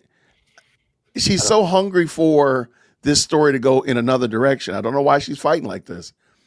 Yeah, but my goodness, in the morning, this has got to be. He's willing to tell a story. Like I said, I have verified. He has sent me so many documents, everything from his high school graduation certificate to his military documents to the police records to everything that he is speaking about that happened back then. These judges, things that he's been in court with fighting just to get out his story of what happened 35 years ago when he did the right thing. How did he get that information to her in that short window of time? Yeah. For her to quote unquote verify it. Yep. I guarantee she doesn't have anything. No, nothing. Nothing at all. And what are high school like what does that have to do with anything? Right? Like, look, he sent me his high school diploma. And you're like, okay. So like most people graduate high school. I don't know why that's a novel thing. Right, that's a momentous occasion. Shout out to him. Shout out to him for graduating 12th grade. Shout out. But Yeah, this is such a weird story. And like, how did he give you this information for you to verify? That's the part that I'm going to stick with. How did you verify it in a short window of time when, again, the 920 building, you couldn't verify that after 3 weeks? I'm going to bring that up again. Right. When he I'm mad stumbled about upon, and boy, does he have some luck. Boy, does he have some luck that he goes from one government conspiracy to what he now believes he stumbled upon, which would be another government conspiracy. Okay. He said that this commander, Neff, by the way, was the commander of force protection. Best he could tell, he did not get the first name. He did get an incident number, which I should have. Which is crazy work that she's going to read this off. Why didn't you go? So is it fair to say, hold on, is it fair to say that she has not verified that this report that she's about to read the number to exists? Oh yeah. How would she have? Why are you not? And what kind of incident report is this? Is this a post-incident report? Like what agency is it through? Like, is it through the Army? Like, what are we talking about here? Because it could be. Because we never know. She's never actually told us what branch of military it is. No. Like we started in the beginning. She said So we Army don't- one time about something, but I don't know if it was like, yeah. Yeah, she said Army at one time, but again, I'm not 100% certain that's exactly what she meant, but I got your point. Yeah. Because the way she said it was like Army person. So I'm not 100% certain. I don't think she knows what she's talking about, but let's go. Had prepared for you, but I can find it here in our chat because he sent me that too. He said there would have been no record for this if they didn't swarm me as if there was a bomb threat, because now, of course, there is an actual incident report, and he believes that this can be FOIA requested. And that report number, if you let's say it really was an incident report at I live by an Air Force base here. So there was an incident report at this Air Force base. Can I just FOIA it, call and ask for a FOIA request? You can try, but again, you don't know who to even call to give this report to. Like, you would have to figure out who uses this specific report format, incident report format, and then figure out who you needed to ask for that information. She knows that no one's going to be able to find this. Correct. It doesn't exist, so it doesn't matter. So it's just like another thing. And then if you tried to actually find it, and then you were like, hey, I looked through all the possibilities. This incident report doesn't exist, or it doesn't even mimic what would be an actual incident report number. She would be like, oh, well, they must have changed it because it's all part of the conspiracy. Like, there's just no winning. There's none. And let me also say another reason why you almost know for a fact this does not exist, because if this number existed and it was able to be found, Cantifa would have found it and would be plastering all over Twitter. We wouldn't have to look because the candies would have already posted it for us. So the fact that they haven't posted it gives you yet more confirmation it doesn't really exist. I'm going to try to write it down as she say it, and then we'll see. Okay, tell me, you ready? See if we can. Yeah, go ahead. you will bear with me, I'm going to read that to you all because I think this is going to take really the whole world to investigate. It is 8611 2025 MPC 446. So that Does that look right? Yeah. I don't know if she reads it again. is the report number that was given to him by this Captain Commander Neff. And like I said, he has given me I could have just put up documents upon documents certifying with. Why don't you just put up a document? Just one thing. And not his high school graduation certificate. Any document. Anything that would corroborate what we're reading right here or hearing right now. Any of that would be great. He was there certifying that this happened, whether or not his descriptions and whether or not the people that he thinks he actually saw at this base, I don't know. What I will say is that something that I could easily have done was to see whether or not I asked him, did you see Dan Flood? No. Well, that checks out because Dan Flood was with Charlie in Korea. And I am wondering about that. Like, why would you want to go to Japan a day before you? If I'm not mistaken, and I could be wrong, so I'm sure the chat will correct me. I thought Dan Flood was security at TPUSA. and Brian Harpole was like security, personal security when he's out and abroad. Yeah, I think so. I think I you're could be wrong, but I might. Does that make sense? Am I right? I think Okay. so. But, Okay, so it seemed like if I heard him correctly, and I'm again, I don't know anything, so y'all correct me. Dan Flood would be if you were at home, that would be your security person, Dan Flood. But if I go out, then Green Beret nap time is personal security when I'm out and abroad. That makes sense because that rhymes with what Brian Harpole told Sean Ryan about them being in Japan and Asia, as well as the team at Charlie Kirk's show when they were talking about going to Asia. So I don't know why, again, the big slam dunk about Dan Flood, but the fact that she's trying to incriminate Brian Harpole and saying that he's a part, that's so gross, man. Let's just get done. Yeah, that's insane. You have a college campus event, right? You have Charlie on the 5th and on the 6th of September. He is in Korea doing an event. And then on the 7th, he's in Japan and he is on CNN News Japan speaking. And so, yeah, like on the 8th, if that's when he left, maybe he left on the 9th, you got a 12-hour flight back home. And I have questions and somebody out there knows something. And that rhymes with what Frank Turek said about when he came back from Japan, that he only had a few hours before they were going to start the campus tour. So that rhymes. So the fact that she says it in such a condemning, accusing way, really, it's kind of gross. It's just gross to hear. It is. Like, how dare you do this? Like, why are you doing it? Ma'am, go somewhere, sit down. I'm sorry, go ahead. I don't know what to say other than this feels right. Don't say anything. This feels right to me. This feels to me, as we were speaking about yesterday, about global trafficking and cartels and the government involved in this somehow and implicated in this somehow in ways that we don't quite understand, but that we know involves the highest possible levels of corruption, that this feels right. And like I said, he is not hiding. He is done hiding. He has been silenced for 35 years, running from his life and being gaslit about that in the same way that I am being gaslit about that. And I have a very terrifying update for you regarding people that have been trying to assassinate me. And speaking to him was, I guess, like emotionally qualifying because exactly what Like, There's a lot of feelings going on. feelings. It just feels right. Emotionally, it just feels right.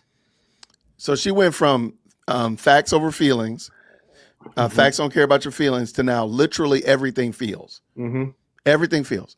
And again, and maybe I've just never had an international hit out on my life. Maybe you just treat it like it's a walk in the park. I would be losing my mind.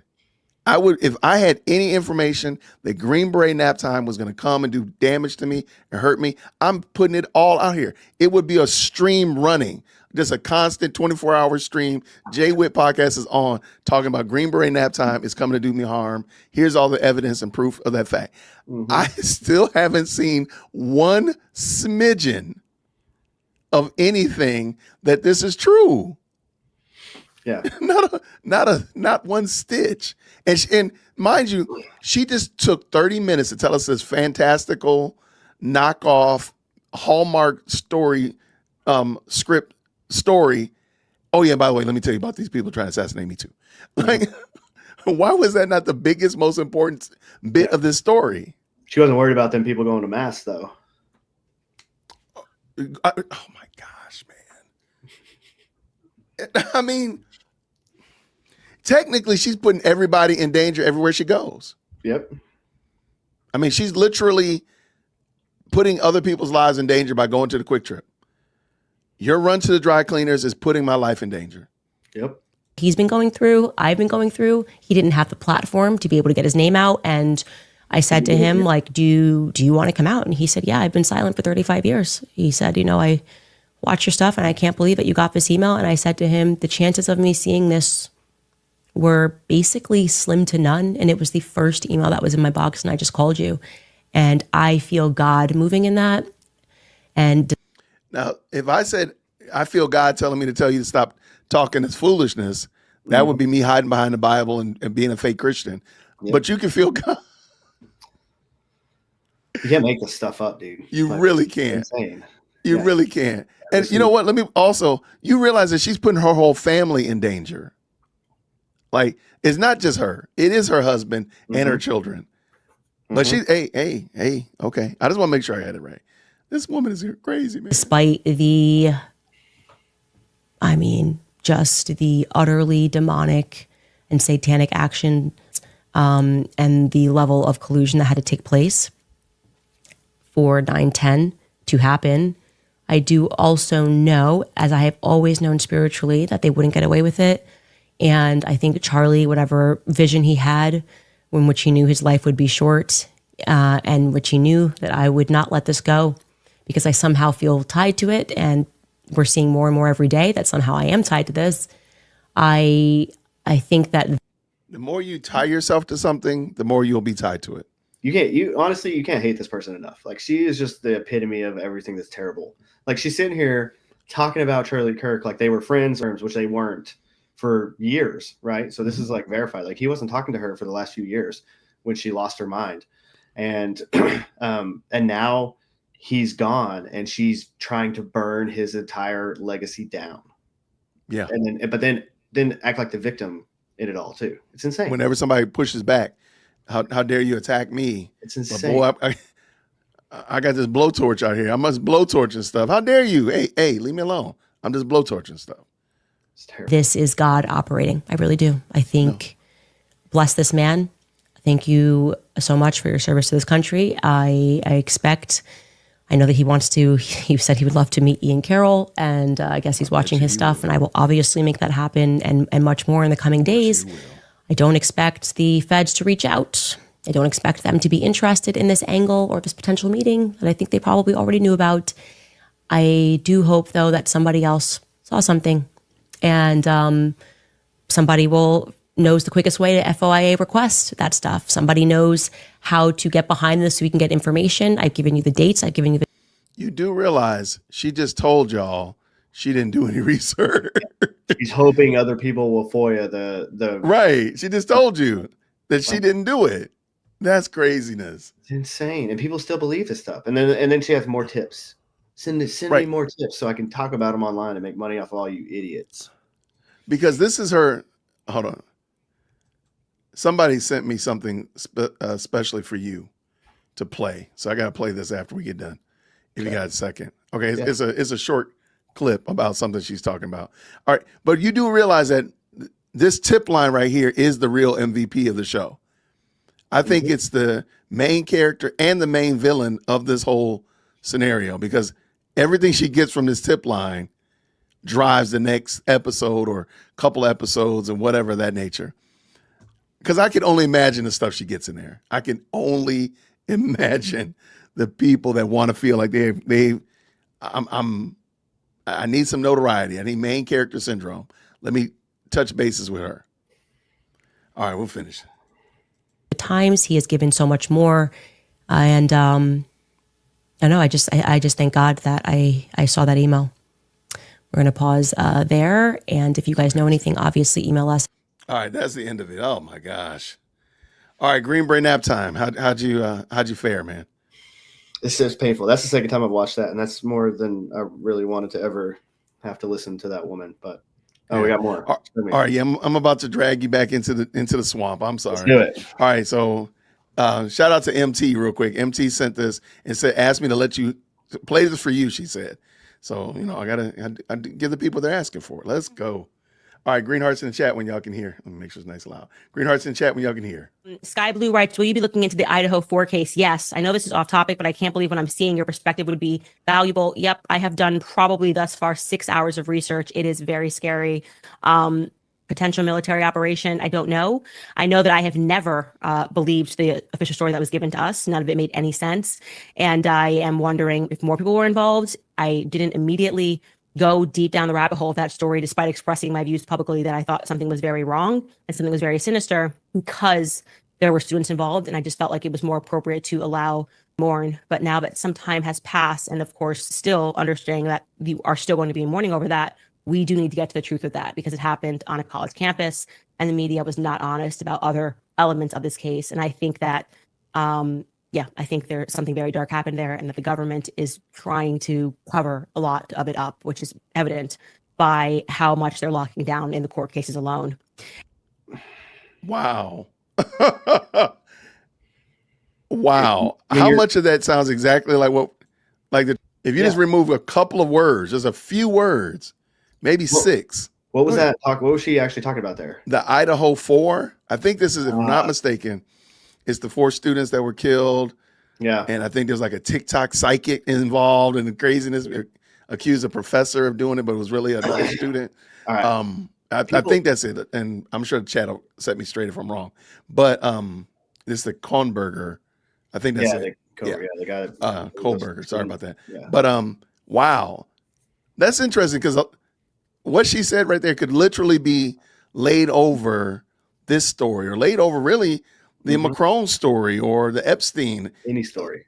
She says the same stuff all the time. I never noticed that. Yeah, so the government is not going to tell you everything, especially when there's an active investigation going on or a manhunt. Because for the first, how long was they on a manhunt for Charlie's killer? 33, 34 hours, something like that. Yeah. So like, while that's going on, they're only going to release information that's pertinent to solving that manhunt. They're not going to release anything else. And then, like, this all is going through a court of law. They're trying to get him on capital murder, right? So they're trying to give him the death penalty. They're not going to release a bunch of stuff that could jeopardize their case and then taint the jury pool. So that's another thing. They're always like, we need answers to this. Like, well, you'll get answers after the trial, right? And then you can look at the court documents once they're released to the public, and you can see the autopsy that was used in court, because all that'll be released to the public at that point. But yeah, so this is the problem: is she's using the already distrust in our institutions that have occurred since COVID. Really, I mean, there's a lot of distrust in institutions before that, but COVID really was like the catalyst now that everyone's like, it pushed everybody over. Yeah, right. they're all against us. It's all these organizations are against us, blah, blah, blah, blah, blah. So she's running with that. And now there's people, because they believe this other stuff, now they're going to be like, oh, they are covering this up too, because they're not telling us. Like, no, they're just not telling you because your name's not special agent or prosecutor or ADA or whatever is involved in this case that has a need to know that information for the case. Like, they don't tell me either, guys. Like, so you're not the only one that's not being told, right? Yeah. Like, people, all these people today, there's so many people that are entitled. They think they're entitled to this information and knowing exactly what happened. Like, that's just not the way it works. It doesn't.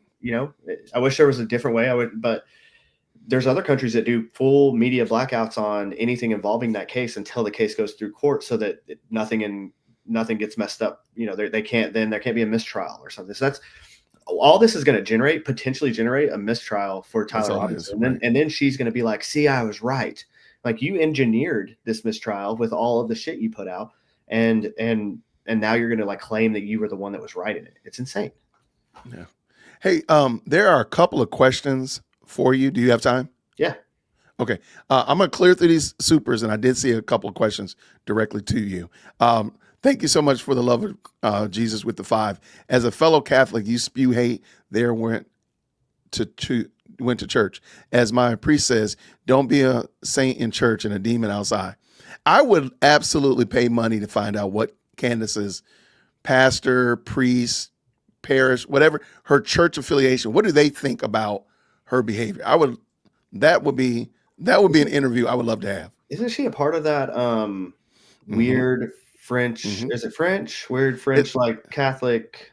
It's a sect. I know they're gonna put it in the chat. It's like, don't quote me on this, SSP something. They're gonna put it in the chat. I know it, but it is a very you're correct. But it'll pop up in the chat. I'm sure I'll show it in a second. Let me keep this going. Thank you so much, Amy. John Wick 5 trailer ongoing text to an all international assassins. Candace Farmer is excommunicada. 1.5 million American. I absolutely love it. Look, great. I love John Wick. I think John Wick is totally self-aware that it's just obnoxious. But remember when they were in Paris and the bounty kept going up and there were more and more assassins were chasing them? I would absolutely love. Hey, there we go. Let's keep it going. Thank you so much for the 2. Know what else starts with a tip? Babies, you are out of control. I saw that one earlier and he walked into that one. Ruben says this with the 5. Pay attention to what she says at the end of the news clips. She confirms there were military pictures when it was not in the case, which yes, she does say that. And we stopped and Greenbrae and I started talking, but you are correct. She does say that, but it's not in the pictures at all or in the video at all. Because I think that would have been insane back then. Keep it going. Amethyst with the 5. I wonder if her team is going rogue, sabotaging her scripts and using Chat GPT. Imagine they're all Judas. Are they misproducing her show? I would like to believe that, but I don't know. I don't know. Amethyst came again. We should pray for her team to confess their enemy alliance, their contributions to her evil, their sin. I mean, I like what you're saying there. Craftsman says this, the news segment, I found the info. It was a U.S. Customs linked to find it. It was also on .gov, what lies beneath. See, it wasn't anything special. That's the part. We just took an old story and try to add some life to it with all this new weird stuff to like to lend credibility to the fact that she just made up a fucking story. I'm right there. I'm like, so do you think, okay, so, and I kind of asked this question before. Did somebody actually send that to her? Or do you think she just outright made it up? Again, I mean, does it really matter? You know, it really doesn't. I'm just wondering. Because either someone sent that to her and it was crazy and as hell, and she knew it was crazy as hell, and she was like, I'm still putting this up because I need a segment tomorrow. Right. Or she's just like, I need a segment, so I'm gonna make some shit up and put it up there. So either way, it's the same level of just nastiness, I think, you know. So when she says he's ready to come on and do an interview and so on and so forth, she's just lying. Well, again, so if this person, if there was a person who actually sent her this stuff, they're not whoever they say they are, because they weren't even using correct military terms. So that is correct. She doesn't know military terms. She's using what that person was using. So either they don't know either, or she just made it up and then she doesn't know the terms. So she's just blaming it on this fake. So, okay. And again, I'm finding it fascinating because she keeps getting these really verbose tips that, again, there's just key elements that people can pick out and see that they're wrong. And I'm just wondering if somebody is at home sending her this stuff and they themselves don't know, or they didn't find the information correct, whatever. Or they're just giving enough so that you and I can be like, man, what the world? Like, this don't make no sense. And I'm going to say it again, the 920 building. The cartels are after you and you go to Arizona. Right. I'm gonna check out Juarez right quick because the cartels want me dead, but it'll be fine. I just got 35 years of WITSEC. I'm gonna go find the truth now. Right. That's a great call, man. Thank you so much, Phantom. All right. Not all S5 or SF look like SF. What's SF? Special Forces. Special Forces. They do not have a look. Well, but wait, hold on, because we know they be rocking that maroon though. So that's airborne. We are airborne, technically, but we get a green hat. You know, so the maroon hat is your airborne operations, not SF. It's completely different.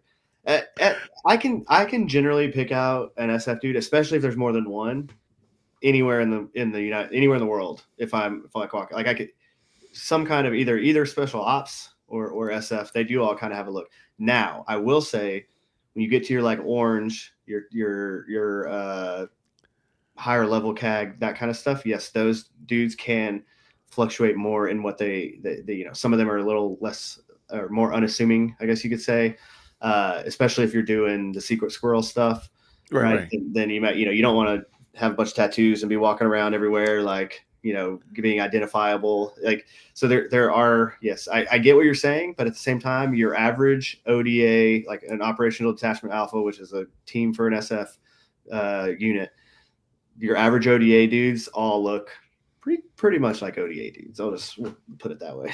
Okay. Welcome so much to I Am Gal. Thank you so much for becoming a brand new member. I appreciate you. What is this one right here? MT says this with the 5. The day before Charlie was unalived, he was already back in the U.S. Also, Harpole was with him in Asia. There's video of Charlie on Charlie's channel. Right. I showed that, or rather I have it queued up. I could play it. But yes, keeping it moving. You're a lieutenant colonel. You're a lieutenant colonel. Everyone's a lieutenant colonel. Oprah Winfrey. Well, there you go. You got a, I don't know, is that a promotion for you? Oh, it'd have been a big promotion for me. Well, there you go. Well, congratulations, sir. Yeah. There you go, man. Shout out. Amy's doling them out left and right. Thank you for that, Amy. Emailed you a video. Okay, this is it. Yep. Thank you so much, MT. I appreciate it with that $2 for sure. Phantom says, it's dumbest story ever. I think her 4-year-old wrote it. It really could be. That's how bad it's so bad that it's like when I watch a terrible, like a B movie about the military, like a a crappy one that they clearly didn't consult anyone inside of any military channels at all for anything that they did. That's what this feels like. It's like people that are talking about the military, like they've never actually been around the military. Got you. Look, that's what it would have sounded if I had written it. That's why I admit I don't know what I'm talking about, and I wanted you to come on and talk. All right, she makes a drunk pirate sound like a wise philosopher. Johnny Depp could have beat this if he couldn't beat this if he was stone cold sober. If you know, you know. Thank you so much for the $5. I think this is the one I was looking for. So this guy was 20 when he went down, and okay, so he was 20 when he went down, and he was put in witness protection.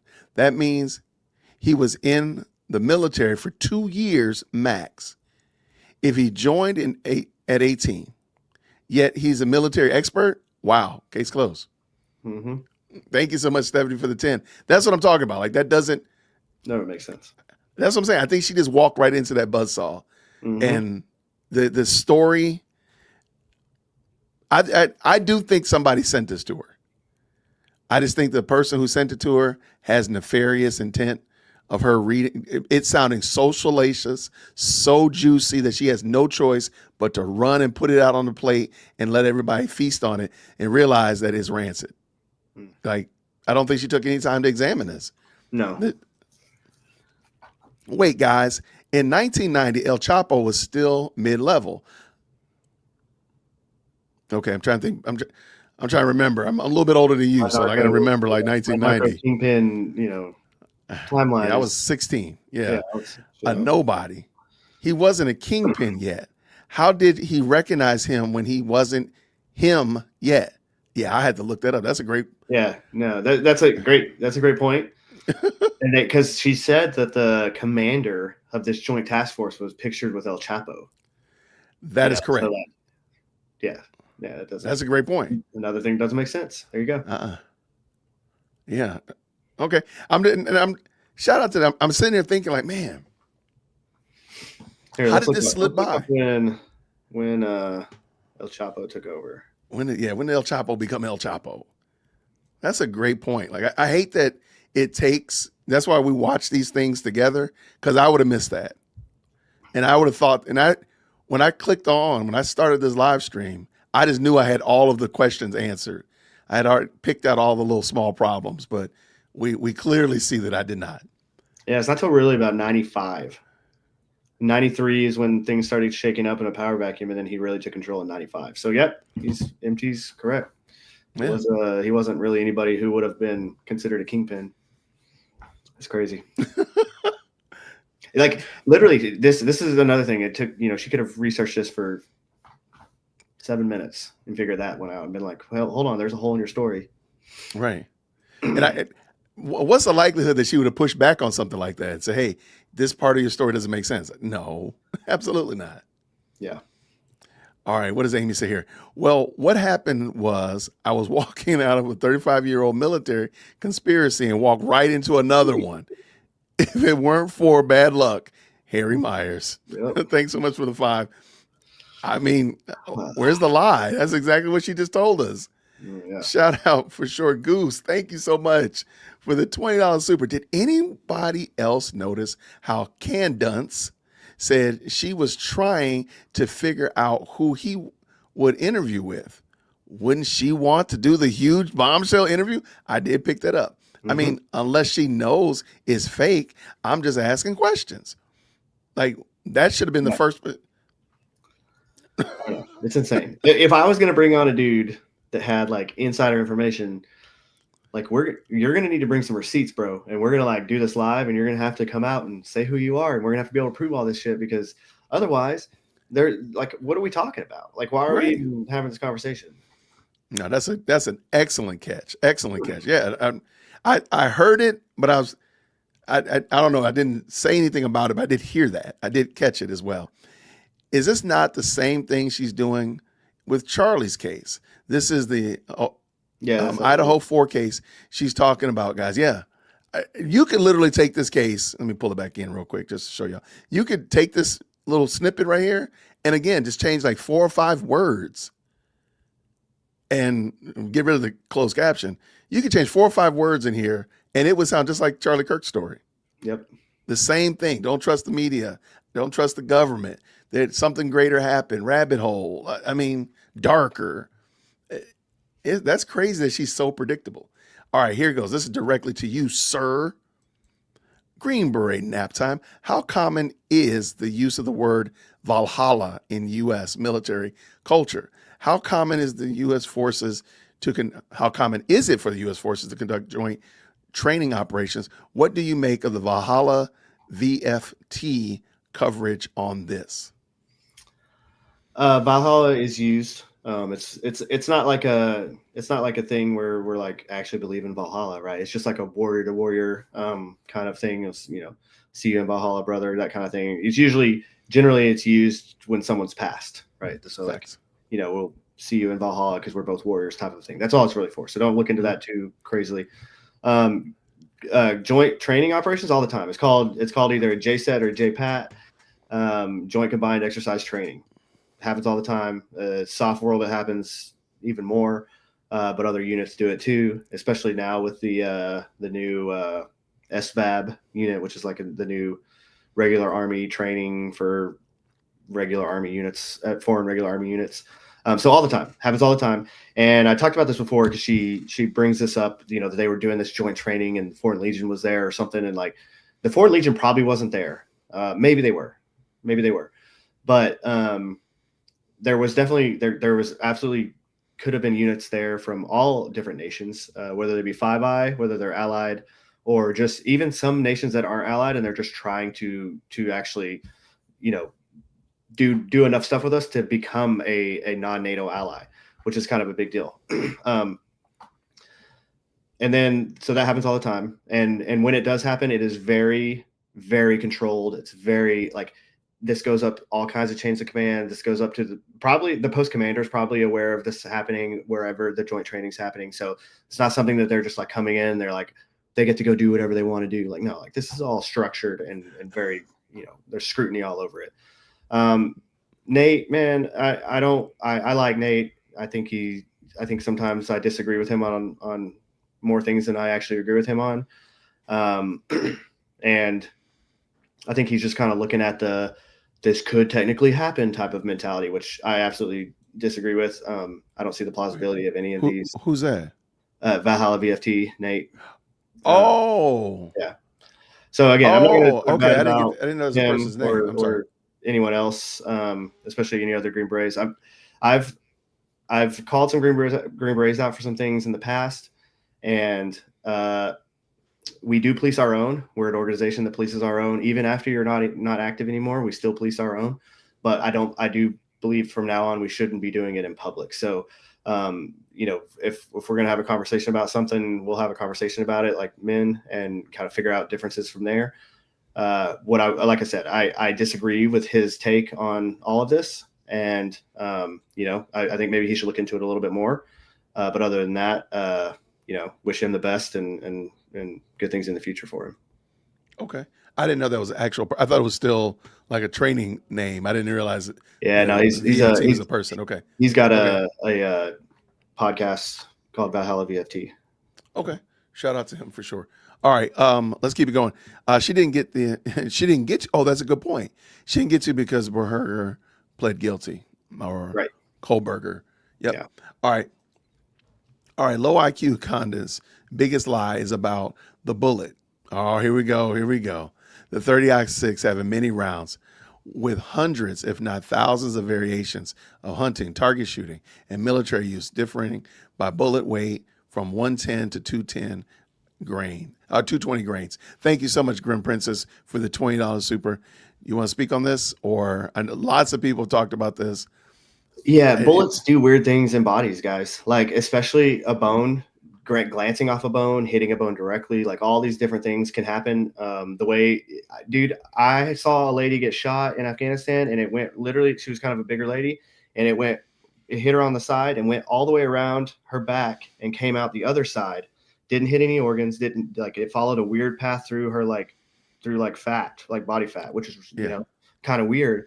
And so I'm checking her. I'm like thinking like she's going to be in big trouble. Like I pull vitals and everything, and then she's like doing fine. She's just in pain, and it's because this bullet. And it was a 7.62, so it's a big bullet, right? I mean, it went through, didn't go through her, followed the fat around her back, and then came out the other side without doing anything. So like I said, bullets do weird things, and they hit a bone, and they could do even weirder things. Everyone armchair quarterbacking this from their phone or from their watching this on YouTube, and they're like, I saw what happened. Like, no, you didn't. Like, you can't tell. No one is an expert enough to actually look at that video and know exactly what happened with exactly what caliber and exactly what grain weight and all the other things, the factors that come into what that bullet's going to do. What kind of bullet was it? Was it an FMJ? Was it a Parabellum? Like, what are we talking about? So like, we don't know the answer to these questions. And then to pursue these now without all of that information that we don't have and we're not going to have until after this court case, it's asinine, and it's just asking to create these false narratives that don't need to exist. And it's watering down what we really need to be talking about, which is how a young man was indoctrinated by leftist rhetoric and then killed a prominent right-wing, Republican because of that rhetoric. And that's what they don't want you talking about. So that's why we're talking about all this other stuff. That was a keen point right there. I love it. Thank you so much. I do not condone this type of behavior, Carrie. I do not. I'm not going to even read that. Shame on you. Moderators, put Carrie B in 0-second timeout. And Carrie B, you email management when you've repented for your bad behavior. But make sure you blind carbon copy just in case, we wanted to see and laugh at it. Nobody. Now I didn't say that. Now that was no who said that. That was this. I'm gonna have to put Green Beret nap time in 0-second timeout next. Man, don't be a guest and get put in timeout, man. Come on, don't do that. What does Goose say with the 10? Has anybody noticed how similarly these big That's my point. These big tips read like it's the same person. I don't think it's the same person. I think it's a team of a couple of people working together to craft these stories. But I don't believe that they're real. I don't believe that at all. Now she says that Ian's going to do the interview. Is that so she won't look like an idiot when it comes out fake? I don't think it's ever going to happen because I don't think the person exists. But I get your point, though. I totally get your point. Thank you, Goose. Does that resonate with you as well, Green Beret? That yeah, I think if me and you got together, I think we can make some good stories. Someone's making them up. Somebody is. No lie. That's why. You know what? That's why I don't think she posts those. Mm-hmm. Because they are so. Because I want that 920 bill. I told her I will stop making videos if she gives me that 920 building email. I want the whole thing. She said it was 7 pages. I want the whole thing. Because I guarantee you, when you read it, it is a mess. Yeah. I went as far as to pull the transcript and try to cock the email out of the transcript because I wanted it that bad. It's bad. What are the phantoms? I'm sorry. Pole says this with a 6. The clever way to discredit her is the tip line. That's what I'm saying. I think the tip line is the biggest op. I think it's the main villain of this story. And appreciate you with the 6 for sure. And Goose is a brand new member. Shout out to you, friend. Thank you. All right. Green Beret nap time. Make your case. Why should all of my subscribers, everybody watching this video, hustle their little selves over to X and hit that follow button. What are they going to get when they come and check out Green Beret Nap Time on X? Man, you're not going to get flash and pizzazz. You're going to get normal, like reality checked information. And so that's, again, I started this account a few years ago, and it was just to kind of argue with people, because it just seems like there's a lot of people out there that don't actually know history. They don't understand American history. They don't understand, even history back to what, led Europe into World War I and II. They don't understand history before that.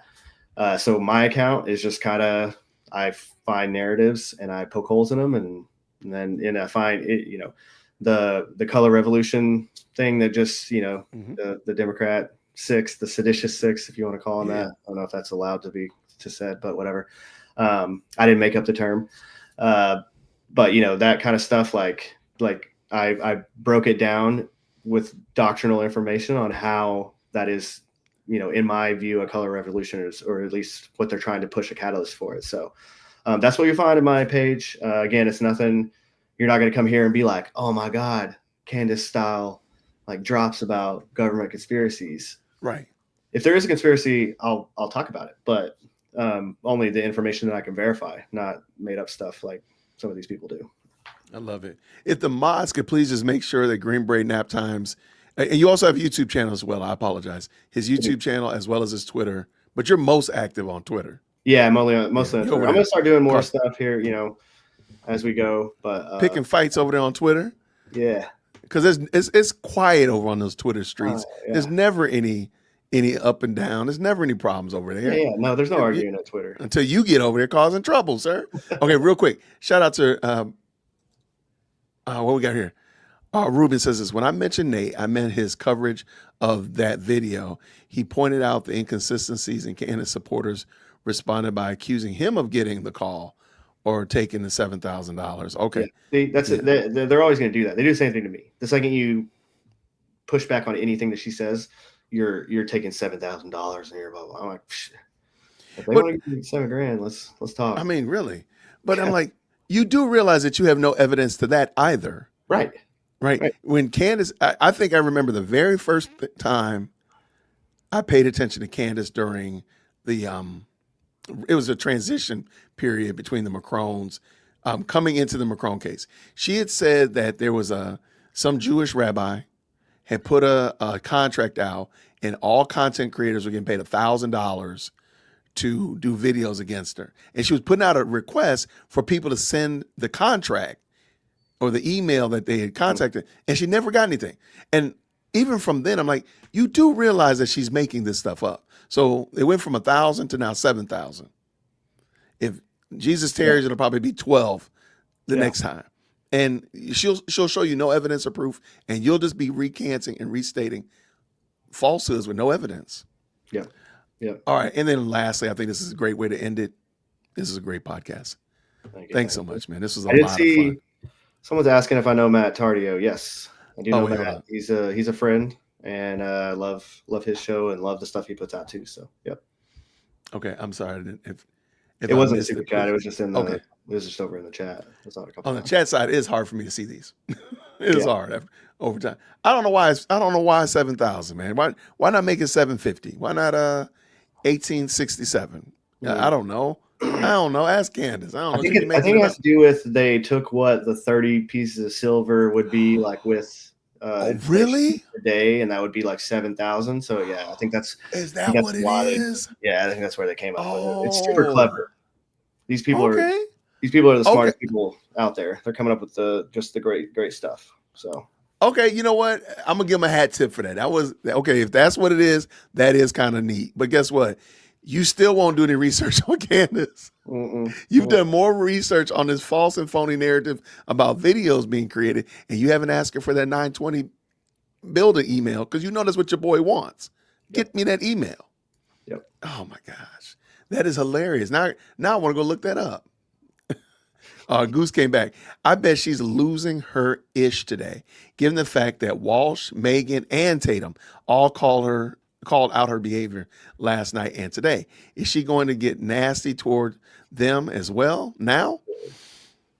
You want to put on your fortune telling hat? Oh yeah, she's gonna attack. She's gonna attack him because she has to. That's the only way that she. This is what she does.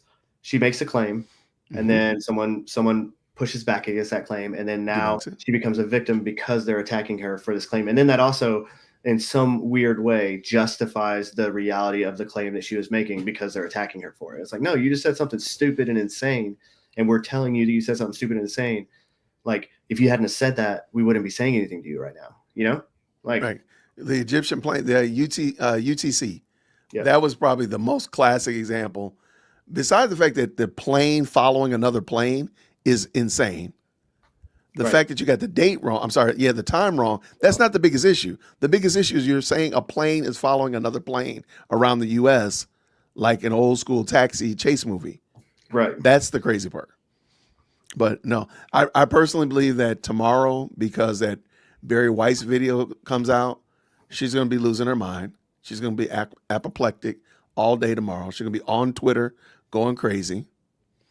Because, Monday is TPUSA is supposed to be addressing all the questions, and she can't live stream it. She's not going to be able to dual stream it, please forgive me. So there's going to be that level of dissatisfaction that she's not going to be able to capitalize on it, because that's going to be a big day for TPUSA. Right. And I'm pretty sure now she's got Matt. I don't think Tatum really said anything that was of value. I'm just going to say that. My name is Jason.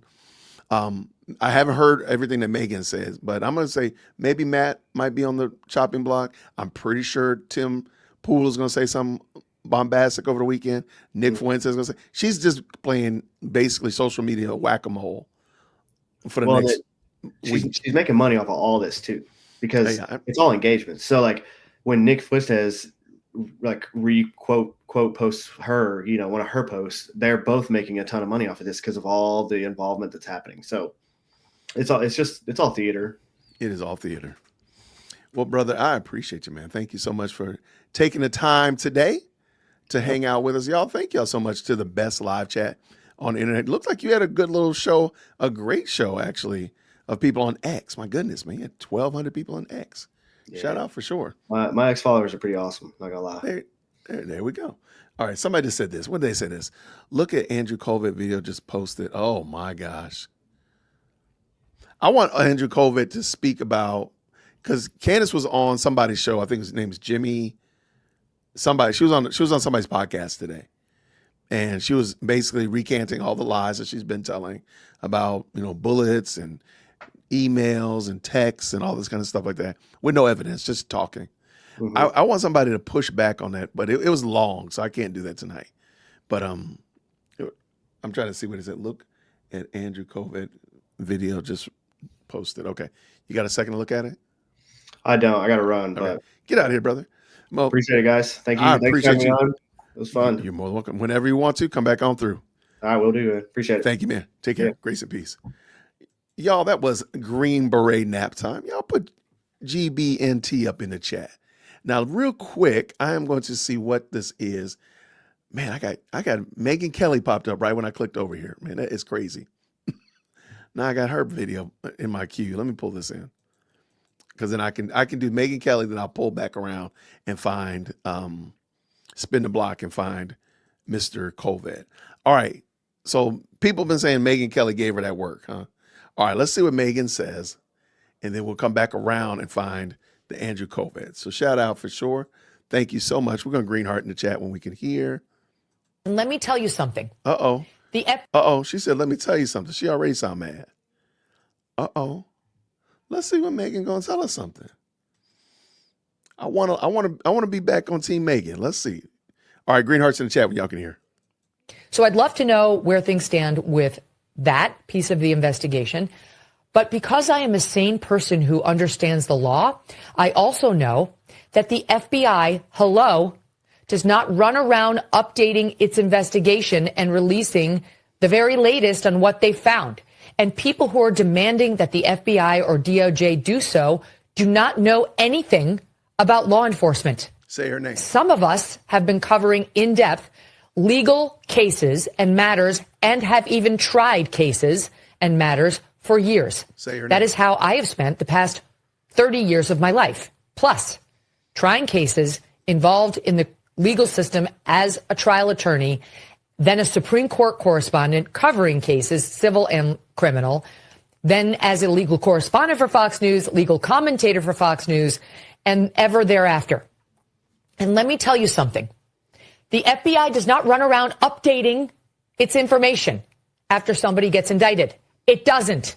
It would be extraordinary if it were to do so. And the DOJ is extremely tight-lipped, normally, on its criminal cases. When it's not, it's behaving inappropriately.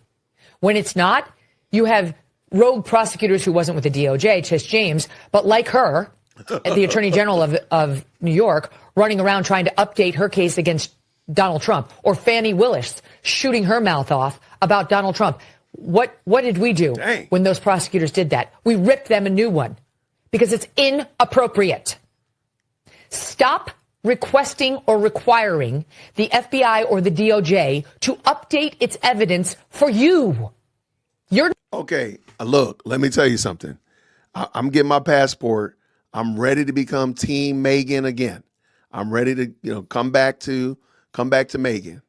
Okay. My only problem, the only reason I haven't gone to TSA to get my passport stamp, custom to get my passport stamp, is she has not used that woman's name. Say her name. She's not doggone Boogie Monster. Just say her name. That's it. All right. But okay, Megan, okay, I got my passport. I'm ready. Not the target audience. They're trying to preserve the integrity of this case for when they get it in front of a jury, who are the only people who matter. I'm sorry, but their opinion is the only opinion that's going to matter in this case. And they will come to that opinion based on evidence that gets submitted to them that passes the rules of evidence, which are there to maintain the integrity of a case and an investigation and of the defendant's constitutional rights. That's how our system works.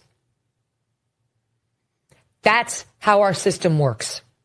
Stop demanding that the FBI update you. That's not how it works, and it would be inappropriate for them to come out and shoot off their mouths about the latest and greatest they have, unless and until they are ready to arrest somebody else. And when they are, if they are, on Transtifa, we're all ears. Then they will provide some basic modicum of evidence to support the arresting affidavit, the arrest indictment. That's how this works. By the way, criminal prosecutors have an ethical obligation not to spout off about their evidence in the case. We actually pulled this this morning, just in case you were wondering. Rule 3.8 of the ABA model rules restricts prosecutors from making extrajudicial statements that heighten public condemnation. Remember when Fannie Willis did that about Donald Trump at the church, and his defense lawyers too, or like spouting off about how race was at issue in this case? If you're familiar, that was her initial, when she first got the case and first found out about Nathan Wade and all that, she ran to a church here in Atlanta. It's called Big Bethel AME Church. And I swear I said they do spiritual money laundering, where they try to clean up your perspective or clean up your image. And that's exactly what happened. So shout out to Megan. Megan, you're making me want to come back and be cool with you, Megan. Are you going to say her name, though? That's what I need. It was completely inappropriate. And we argued that correctly at the time. So I don't know how we spun from that into we're allowed to spew conspiracy theories about the case because the FBI is not saying anything. That's just backwards. It's not true, okay? It's not. The rules are the same in all the cases, including this one. Now, here's what happened in court. Tyler Robinson went in there charged with aggravated murder and felony use of a firearm, as well as other charges. All right. Okay. Ooh, Megan was mad, y'all. Megan was mad. Y'all, who done made Megan upset like this? Why you I need to find that video you told me to find. All right. Who done made Megan mad like this? Y'all, I found out who it is that she doesn't want to call out, though. I did find the picture of the person that Megan refused to call out. Let me bring it up on the stage for you. All right, there we go right there. There we go right there. All right, you said Andrew Colvet. You said it was on old Andy Colvet's channel. Let's see. Andrew Colvet. All right, let's see what he said here. what we got here.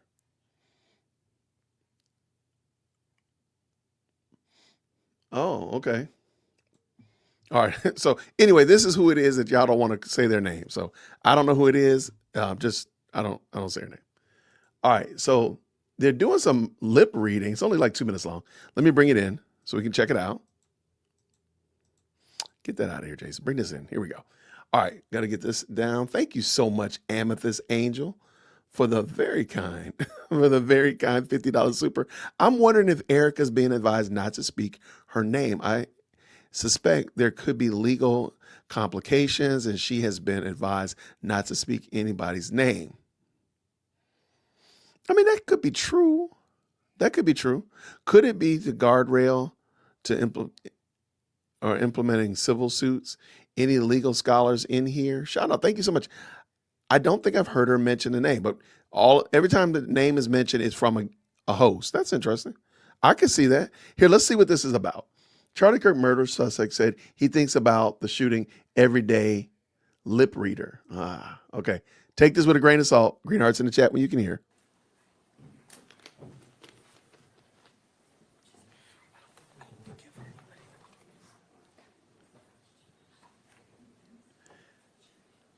I think about the shooting daily, every morning, all the time. So he had a wife, just smoking a lot, not sleeping at night. It's driving me mental. Unfortunately, it's doing my head in. Hold on, Unfortunately, it's doing my head in. I'm not good for anything. How do you know that? Ugh. Yeah.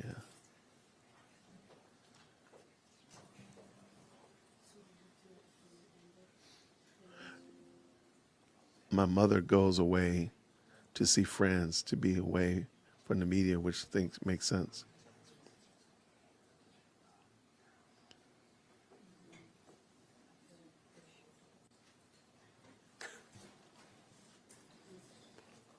What I would like to do is make it as easy as possible by answering all of their questions so there is no comeback. Okay.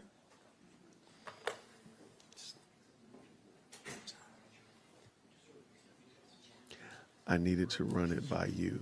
What does that mean? Can you beg? I'd like you to. What?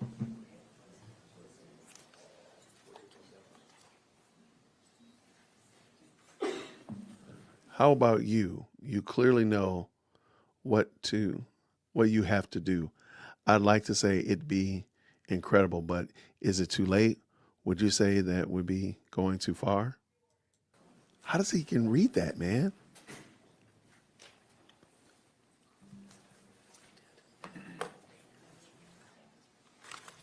I think he was way over the top, and why inclined to say he didn't talk about it as. I don't understand what this conversation is. It was so bad.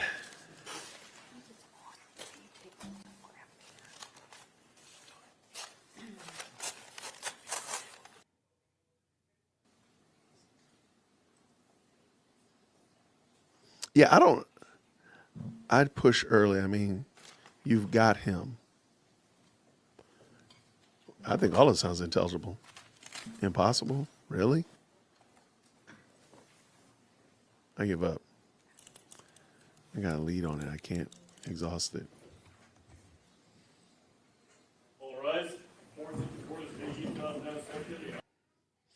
All right. So, okay. I don't know how I feel about that. I feel like I don't fully understand what he's talking about and what they're going back and forth about, so I don't know. But okay, I'll take it. I'll take it. Real quick, shout out to everybody who's jumped into the best live chat on the internet. Thank y'all so much for hitting that like button. I appreciate y'all hopping in with us tonight. Amethyst Angel, thank you so much for the very kind the $50 super. You'll be the stream sponsor. Absolutely. The media had an accidental hot mic. Thank you for the 2. I agree. I don't know fully if they were supposed to, but shout out. Let me go ahead and make Amethyst the Angel the stream sponsor. Before our guest, Green Beret Naptime, came on, we were looking at Matt Walsh. So let's finish that up. And it's almost finished. So let's bring that in and we can kind of check that out. He's Matt Walsh again. Like, we got Megyn Kelly saying her piece. We got Matt now saying his piece. Maybe we'll watch Brandon. I don't know. Let's go. Told her that in our private conversations. I won't and would never say anything about the content of those conversations except that we've had them. But many millions of other people in the general public have come to believe these theories, and there are plenty of other people online who are pushing them, which means that there's a conversation to be had with the general public as well, which is what I want to do today. If you're in that camp, if you're someone who believes that Charlie's death was the result of some kind of vast conspiracy implicating foreign governments, our own government, TPUSA, I ask you to listen to what I have to say. I'm not going to insult or condemn you. I'm just going to tell you plainly that I think you're wrong and why. Guilt is established through evidence, and the evidence, all of the evidence, points in one direction, which isn't to say that there aren't unanswered questions, and it's not even to dismiss the possibility of a conspiracy. There may indeed be a conspiracy of sorts, but it's a conspiracy, if there is one, among left-wing militants in Utah. I'll get to all of that. I just ask that you listen. And we'll start with the evidence, and here it is. DNA recovered at the crime scene from a screwdriver, as well as a towel that was wrapped around the rifle used in the shooting, both match Tyler Robinson. His DNA was also found on the trigger of the rifle. This is evidence that mathematically excludes any other suspect. It's also evidence that is subject to independent testing by the defense team and which the state crime lab has reviewed separately from the FBI. It's evidence that, even if it were the only evidence, would likely be enough to convict anyone in any court. But it's not the only evidence. Now, additionally, in a text message after the shooting, Robinson said that he wanted to take out Charlie Kirk because he's been spreading hate. He also wrote a note saying, I have the opportunity to take out Charlie Kirk and I'm going to take it. The FBI has a photograph of that note. Now, hearing all this, you might say, well, I don't trust the FBI. Maybe they faked the text messages. Maybe they planted the DNA. And it's certainly not unreasonable to distrust the FBI, generally speaking. After all, we've been lied to so many times about virtually everything, from Russiagate to COVID to George Floyd to the assassination attempt in Butler and so on. The FBI, as an institution, historically, has very little credibility. But here's the thing. The case does not hinge on the credibility of the FBI, not even close. Tyler Robinson's father and mother both recognized their son in the surveillance images from UVU's cameras. Robinson's father also recognized the rifle as the same type of rifle that had been given to his son as a gift. But Robinson didn't provide a photo of the rifle when his father requested one after the shooting. He didn't tell his parents where the rifle was. He also didn't deny committing the crime when his parents asked about it. Nor did Robinson say that the FBI had faked the surveillance images somehow as a way of setting him up as a patsy. And even if you respond to that by saying, well, none of that is true, his parents didn't actually recognize him or turn him in. Well, if that were the case, then the parents who are alive today, you would think would be out in front of cameras every single day, shouting to the heavens that their son is innocent. And they are not doing that. Now, instead, when Tyler was asked why he had killed Charlie, he wondered aloud about whether he should kill himself and stated that Charlie was responsible for spreading evil. And then before going to the sheriff's office, Robinson also posted this message to a group of his friends on Discord, quote, "It was me at UVU yesterday. I'm sorry for all of this." So we have 3 confessions here, one to his parents, one to his roommate, and one on Discord. And the confessions were not obtained by the FBI or coerced in an interrogation room or anything like that. Robinson turned himself in at a sheriff's office, not an FBI field office. A retired deputy sheriff and family friend brought him there. Those local sheriffs were the ones who took the first statements from Robinson's parents, which identified Robinson as the shooter and provided the motive. In literally any other case, for literally any other defendant, if there is DNA evidence and a confession, they will be convicted. And to say that this kind of evidence is not enough, indeed to say that this evidence doesn't even point vaguely to the suspect, is to essentially say that guilt can never be proven in a court of law. And by the way, a police officer at Utah Valley University was the first person to identify where the shooter was located. The FBI was not on the scene at the time. This officer immediately identified where the shot had come from, and he ran to the sniper's nest. According to charging documents, which were prepared by Utah's county attorney, quote, at the moment of the shot, a UVU police officer was watching the crowd from an elevated vantage point. As soon as he heard the shot, he began to scan the area for threats. Believing the shot came from a rifle because of its sound, he looked for potential sniper positions. He noted a roof area approximately 160 yards away from Mr. Kirk as a potential shooting position and rushed there to look for evidence.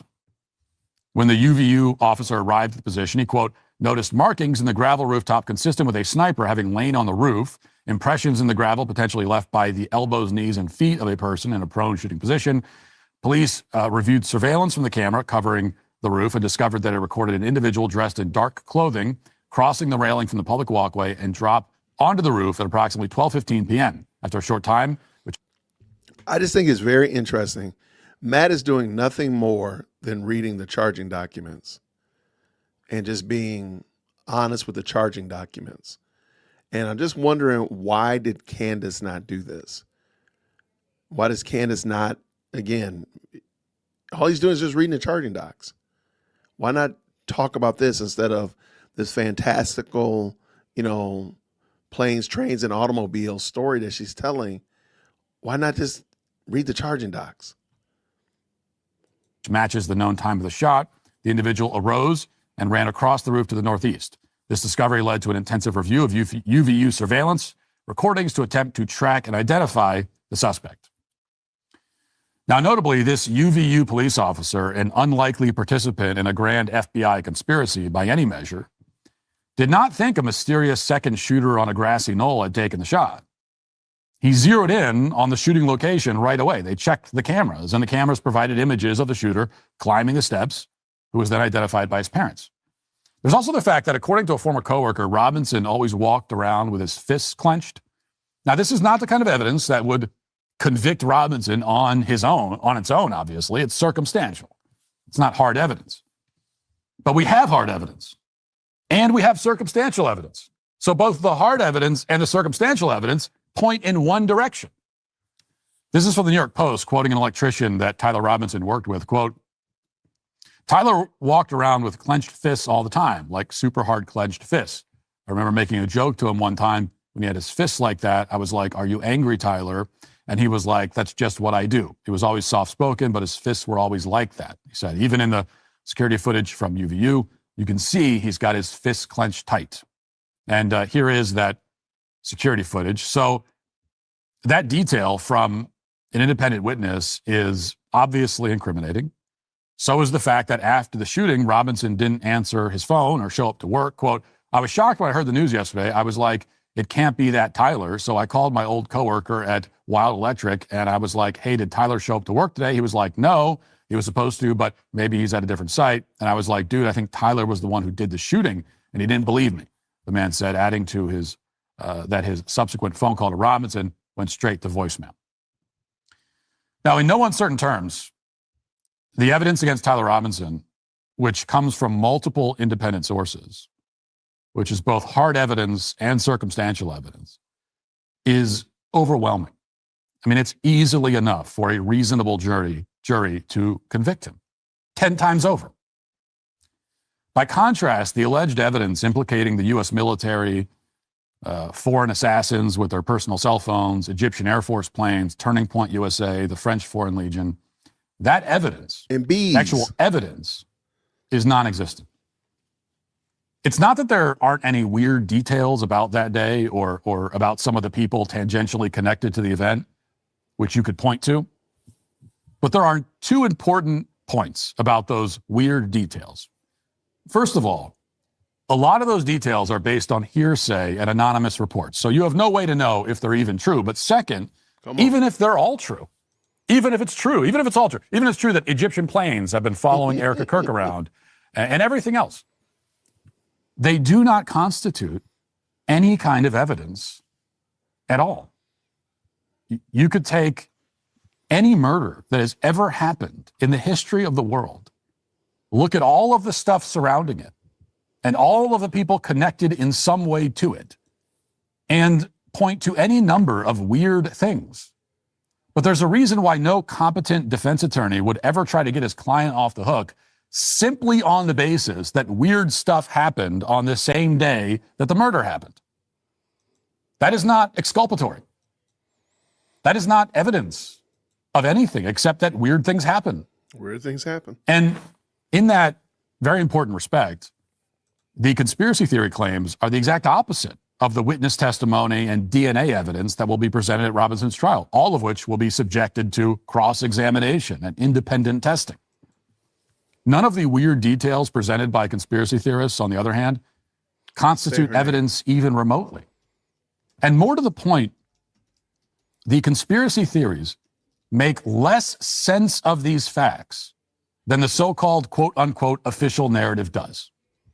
So the conspiracy theorists are positing random circumstantial points as evidence of a theory that itself does a worse job of explaining the points than the theory they're trying to debunk.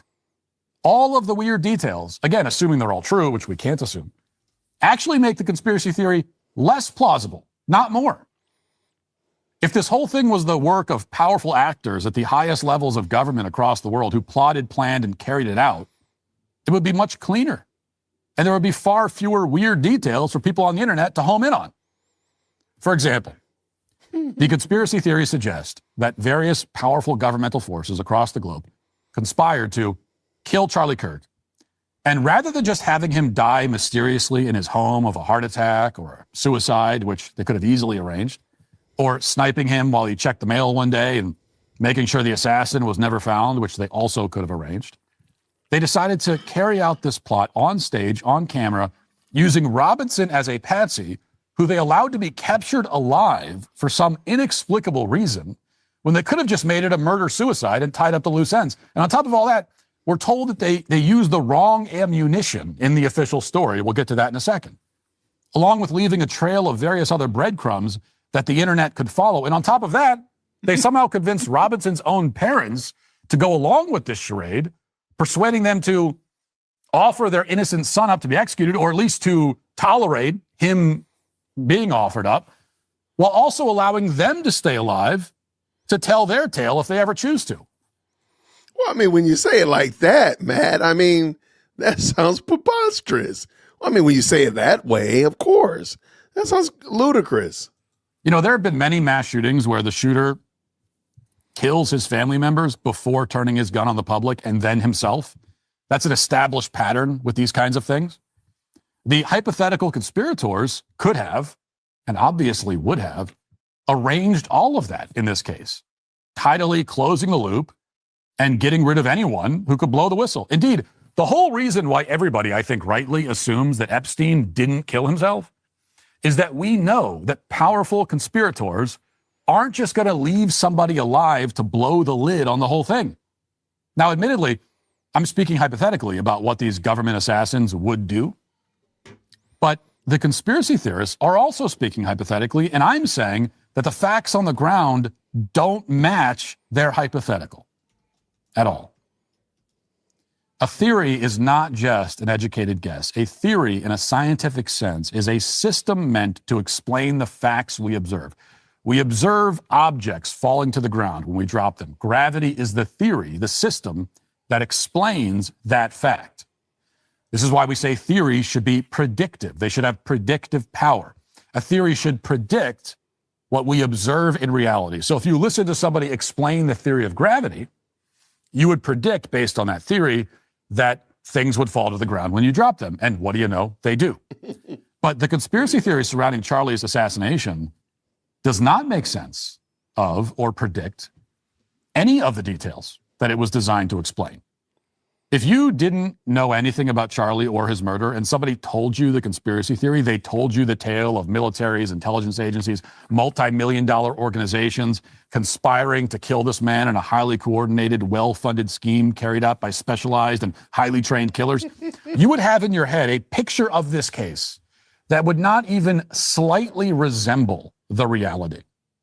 And when you finally read up on the case itself and the actual real-life details, you would be utterly shocked to see the clumsiness, the weirdness, the apparent inconsistencies. And most especially, you would be shocked that all of the people who are being used as patsies in this murder are somehow left alive. You would be shocked that Charlie's murder very much resembles, in every way, the work of an untrained radical whack job and not the work of nefarious global elites. Now, you could argue that nefarious global elites would want it to look like the work of an untrained radical whack job, but the whole reason you formulated this theory is because you say it doesn't look like the work of an untrained radical whack job, even though it does. So your theory collapses in on itself. It eats its own tail. And on that point, we need to talk about one specific insinuation which comes up quite often and which the conspiracy theorists are hanging much of their theory on, which is that Robinson's rifle may not have killed Charlie Kirk because a bullet from that rifle would have decapitated him. Now, this is an insinuation that claims to rely on actual scientific evidence, so it's worth discussing in some detail. Again, even if it's true that the ammunition doesn't match the type of injury Charlie sustained, that inconsistency makes even less sense under the theory that this was all plotted by militaries and governments. Right. Would they not have known this fact about the ammunition? Good catch. Is it even plausible that they would make that kind of mistake? But we're supposed to believe this claim about the rifle because of the demonstrations like this one, which Candace presented on her show recently. Watch.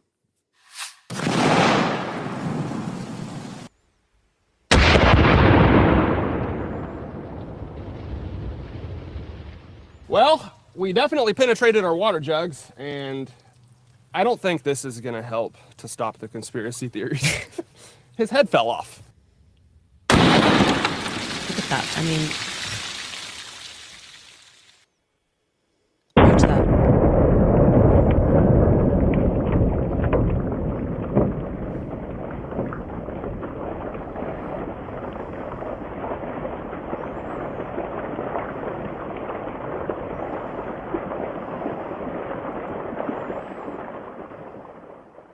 All right, guys, I figured this is probably what would happen. I was trying to remain optimistic, but that right there is why people are skeptical on the official story. The 30-06 is a very hard round to stop.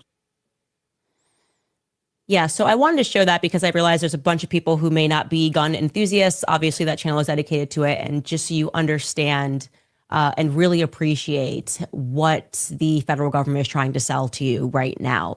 That's what we mean when we say that particular bullet would have decapitated Charlie. Like you see, like actually, it just, the idea that that just like ricocheted and went inward is just so beyond ridiculous. It's insulting. One of the many obvious problems here is that this demonstration does not account for any of the actual variables of the assassination beyond the round that was used. Right. And the most important missing variable is that the actual shooter was at an elevated position, roughly 40 feet above the ground. He shot Charlie at an angle, and they don't account for that in any way in this demonstration. Take a look at this diagram that was uploaded by Phoenix Ammunition, which is a credible source on the topic because they manufacture precision ammo. And the blue line is the bullet trajectory that they assess as plausible. It gives you an idea of how the bullet may have deflected once it hits Charlie's spine. And if you've ever gone hunting, you know how often this kind of thing happens. A powerful round, particularly if it's shot at an angle, will often deflect off bone, sending fragments downward into the body. But if you watch that demonstration, which doesn't remotely mirror the actual conditions of the shooting, you're led to believe that this is physically impossible. You're told that it's far more likely that a second unknown shooter actually shot Charlie with a completely different weapon, which for the third time, if the conspiracy theories are true, it wouldn't make any sense for the conspirators to carry out the assassination that way. Now, you can come up with various reasons why so many people, and there are millions of them, are tempted to buy into this. Now, part of it may be ignorance or unfamiliarity with firearms and other basic scientific evidence. Some of it may be latent frustration or resentment towards Turning Point USA. Some of it may be a desire for catharsis, to lash out blindly at the establishment. A good part of it may be related to the same reason true crime shows are popular, especially with women. It can be intoxicating for people to believe fictional narratives about real world events. It makes you feel like a detective, someone who's privy to knowledge that most people aren't. It's a way to make sense of events that are horrifying and disturbing, even if those events at a factual level aren't complicated. You know, compare the popularity of the highly fictionalized Making a Murderer Netflix show with the various attempts to debunk it, including Candace's own well-made documentary on the subject. It's not even close. You know, the wild theorizing is often far more entertaining than the sober reality. That's especially true now in an era of extremely low trust in institutions. When the government has proven that it's willing to lie again and again, wild theorizing starts to seem rational. No one wants to believe the official narrative because the official narrative so often is false.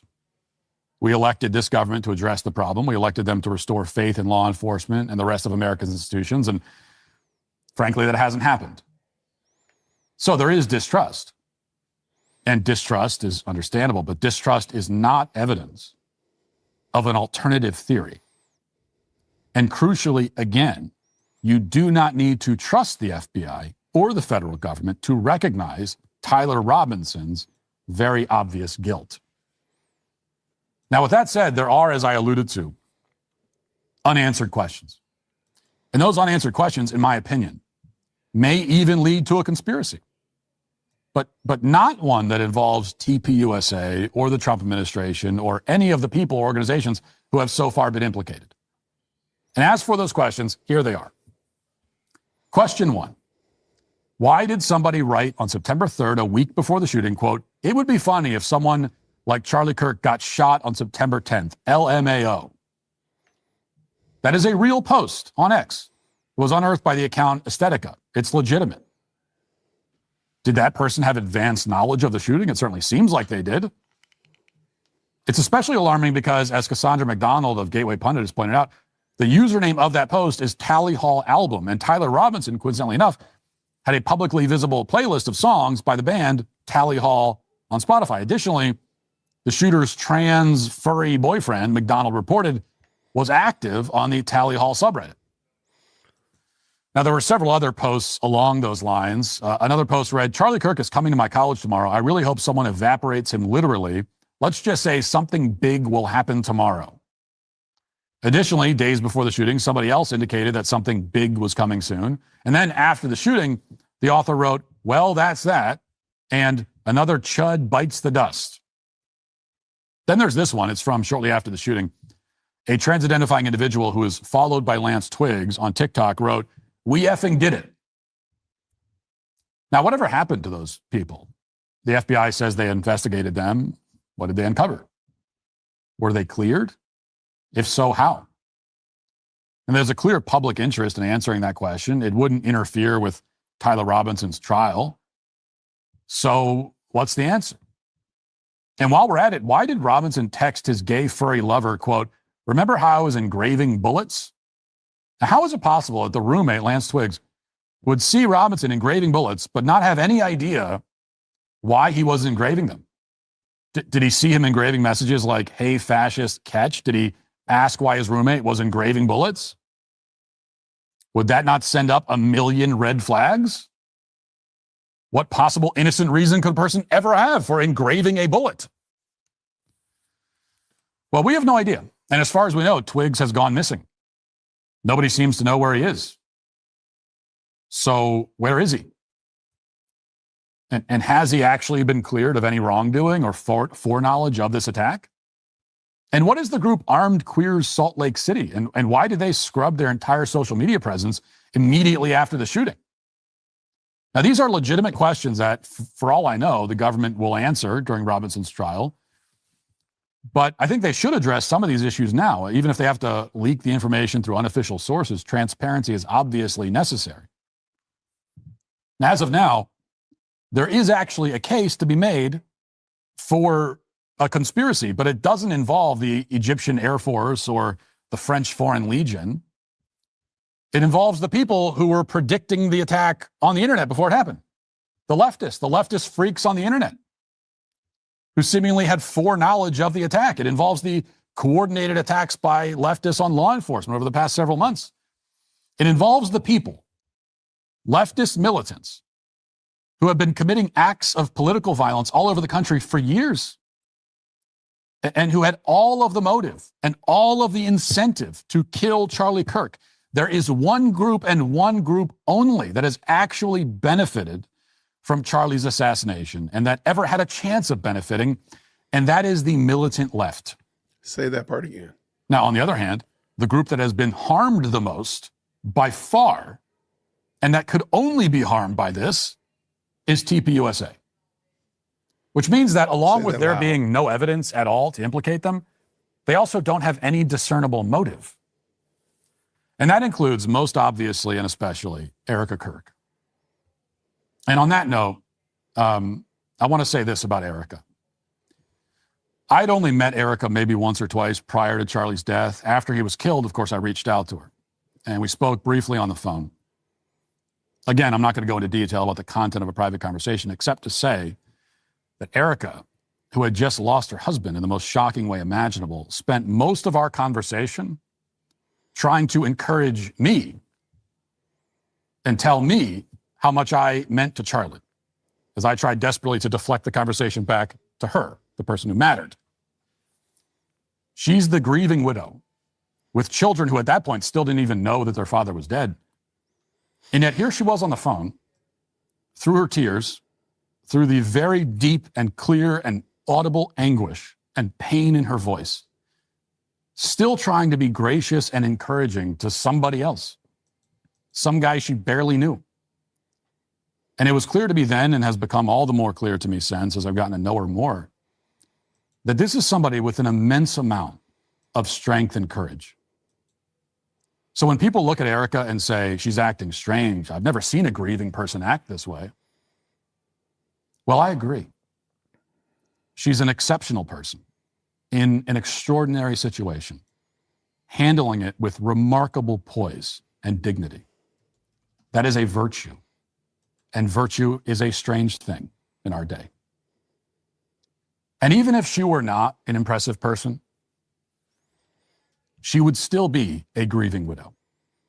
She would still be my friend's wife.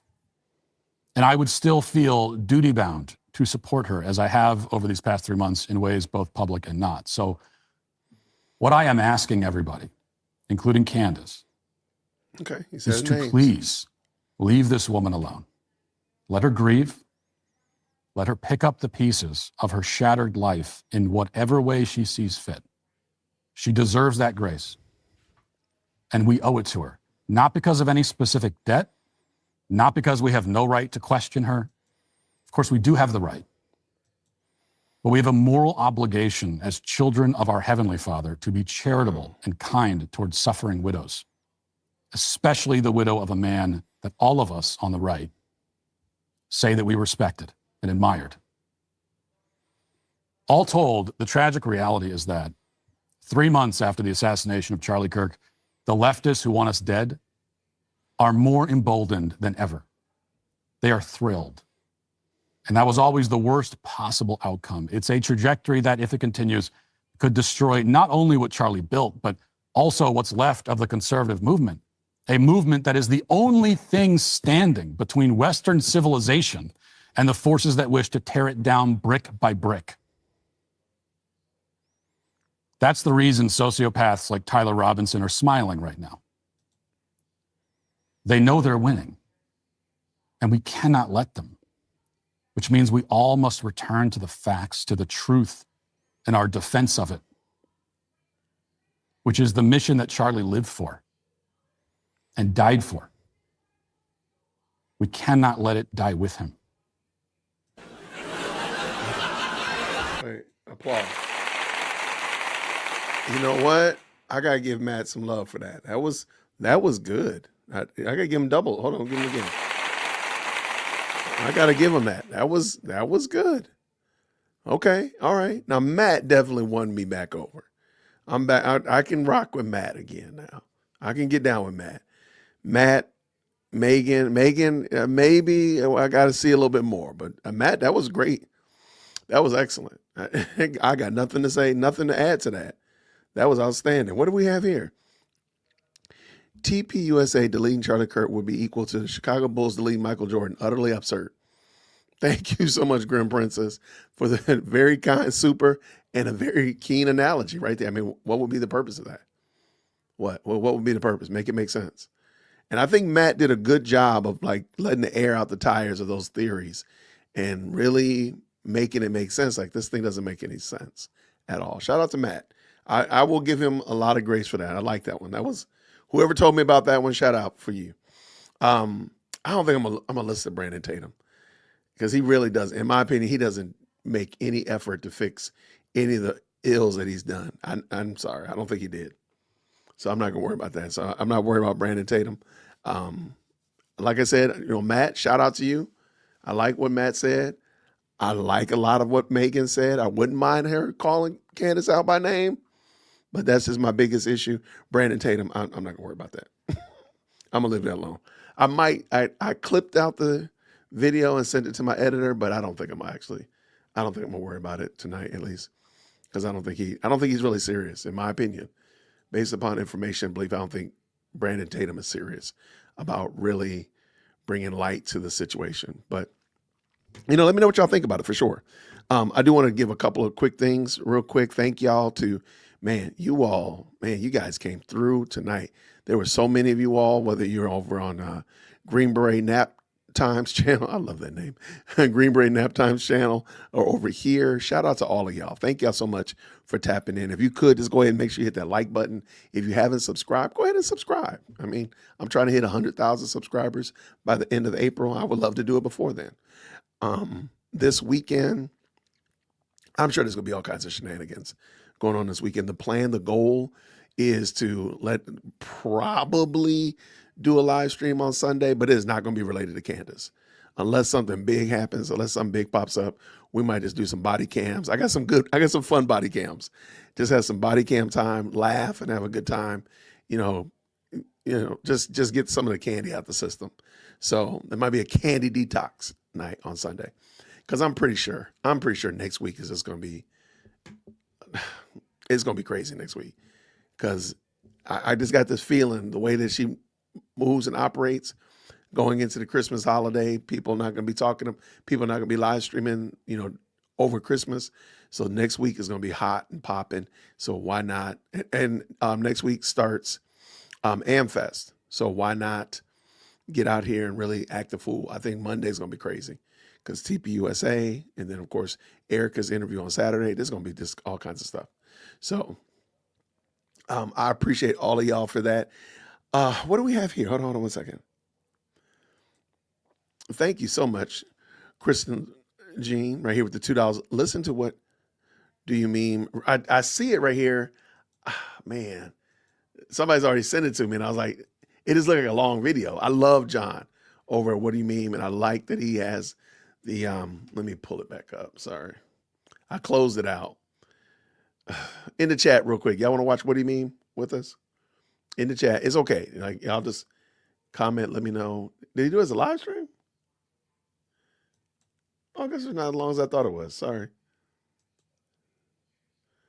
Is it only 12 minutes? Yeah, it's just 12 minutes. He just dropped it.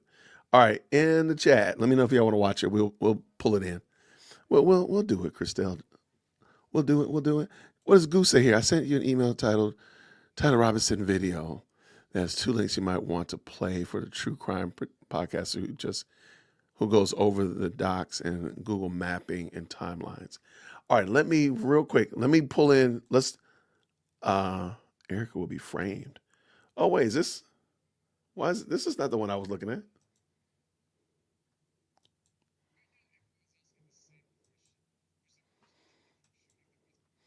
Okay, so there's actually 2 videos. I apologize. I'm just messing this whole thing up.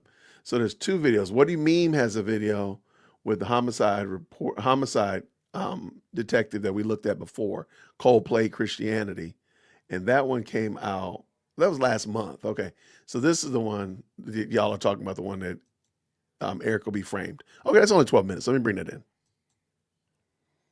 All right. I'm going to bring that.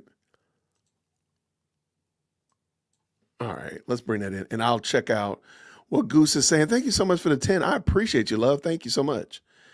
Okay, let's bring this up in here. All right, you know how we like to do. Green hearts in the chat when you can hear. Green hearts in the chat when you can hear. Let's go, let's go. Has a big problem, and it's about to get worse. When Candace Owens first suggested that TPUSA was involved in a cover-up around Charlie Kirk's murder, most people didn't take it seriously. But just 3 months later, the tide has now turned, and now TPUSA has lost public trust. But on Monday, they're finally responding, and they've promised to set the record straight. They even challenged Candace to come debate them live in person, and a lot of people think that this is where TPUSA ends the conspiracies with facts. But I don't think that's going to happen, because the reason why Candace won so many people over in the first place had very little to do with the facts and everything to do with how she framed the conversation before the facts were ever heard. So in this video, I'm going to show you the framing tactics that Candace is using, and then I'll explain what I believe is the only approach TPUSA can take if they want to have any chance of persuading people who currently believe Candace. You see, this right here is the reason why facts alone won't matter on Monday. There's nobody that has the capacity to get me to shut up about this except for Erica Kirk. I'm not going to stop unless Erica Kirk asks me to stop. I said early on, if Erica Kirk asks me to be quiet, I will be quiet. But then Erica did say to stop. Podcaster Candace Owens. She has been one of the main peddlers of these conspiracies. What do you want to say to her? Stop. That's it. That's all I have to say. Stop. And instead of stopping, Candace doubled down. And the reason why she's able to get away with this is because of her framing. Okay, I like what John is saying. And my only issue is I disagree because I don't think Candace is going to be able to maintain what he is proposing. So, all right, let's keep it going. But I like this, though. Shout out to John. And if the mods could please make sure we drop What Do You Memes link in the chat, that would be super dope. Before Erica even sat down at Fox News, Candace has already spent months building a very specific frame. And nearly everyone who was connected to Charlie before his death was positioned as suspicious. And that matters because a frame doesn't change what people hear, it changes how they hear everything that comes after the framing. So when Erica finally spoke publicly, Candace's audience didn't hear a widow defending her team. They heard exactly the frame that she trained them to hear: guilt. My silence does not mean that I am complacent. When you go after the people that I love, because somehow they're in on this is not okay. It's not healthy. This is a duty to my husband, and it's an absolute honor, and I will never back down. And so my message to them is to stop. This is why her audience didn't flinch when Candace described Erica's interview like this. Whoa! Whoa, Erica Kirk shuts down the No, she didn't even respond to one of the conspiracies. She gave us emotion. This is why there are many people who do not believe that women are equipped to lead companies, because what you are watching here is an unbelievably emotional response that is absent of any logic. Okay, now for someone who isn't primed to distrust her, Erica's anger is exactly what she said it was. Genuine frustration with Candace for insinuating that the people that she knows and loves were in on it, and how that's now undermining decades of work that her husband gave his life to build. But Candace's audience wasn't hearing Erica, they were hearing the frame. If Erica is emotional, she's hiding something. And if she's calm, she doesn't care, which means that she's hiding something. And if she pushes back against Candace, she's defensive, which means that she's hiding something. And if So I understand, I completely agree with John. There is just one little caveat, one little snippet, a small little nugget that I feel like he's not taking into consideration. Candace's audience is not that big that is ultimately rocking with her indefinitely. There's a lot of people who just have questions. There's a lot of people who are just like, something isn't right. This lady is talking about stuff that's not right. Let me see what she's talking about. She's saying that the widow did it. That doesn't make sense. That's silly. But they're not. They believe that there's some questions that are not being answered, which I think most of us do. And therefore, they're like, well, Candace is at least asking questions. Let me rock with her. But they're not committed to her. There's Cantifa folk. Those people you're not going to deal with. It's the logical people. A lot of people, after watching yesterday Tyler Robinson, they probably said, oh, okay, let me go find these charging documents because Candace never read them. Let me go read those. And now they've left the Candace compound. A lot of people who heard Matt Walsh probably left the Candace compound. So I don't think that her draw is as strong on just the average, if you want to call them the independents, so to speak. She needs the dyed-in-the-wool people. Those are the people who are the Cantifa folk, they're done. But the middle of the road, those people that are like, I just got some questions. I just want to know something that don't seem right. Those people right there, I think those are the people that John is not factoring in. But let's go. She doesn't push back against Candace and she stays silent. That also means that she's hiding something. And meanwhile, Candace's own emotional arguments never register as manipulation because she never framed herself as someone that you should distrust. So on Monday, the same framing is going to apply to TPUSA. If anyone shows sadness, anger, or moral conviction, Candace will interpret it, and her audience will hear it, as emotional manipulation or the lack of self-control, just like how she did with Tim Pool, for example. That's why genuine emotion and the facts are not going to save TPUSA, because their emotions are already framed as guilt. Okay, but next comes the privacy issue, and this is where Candace's framing becomes almost impossible to escape. Watch how a completely normal boundary gets reinterpreted as evidence of wrongdoing. Erica said that she only wanted to keep one thing private, and that's where Charlie was buried.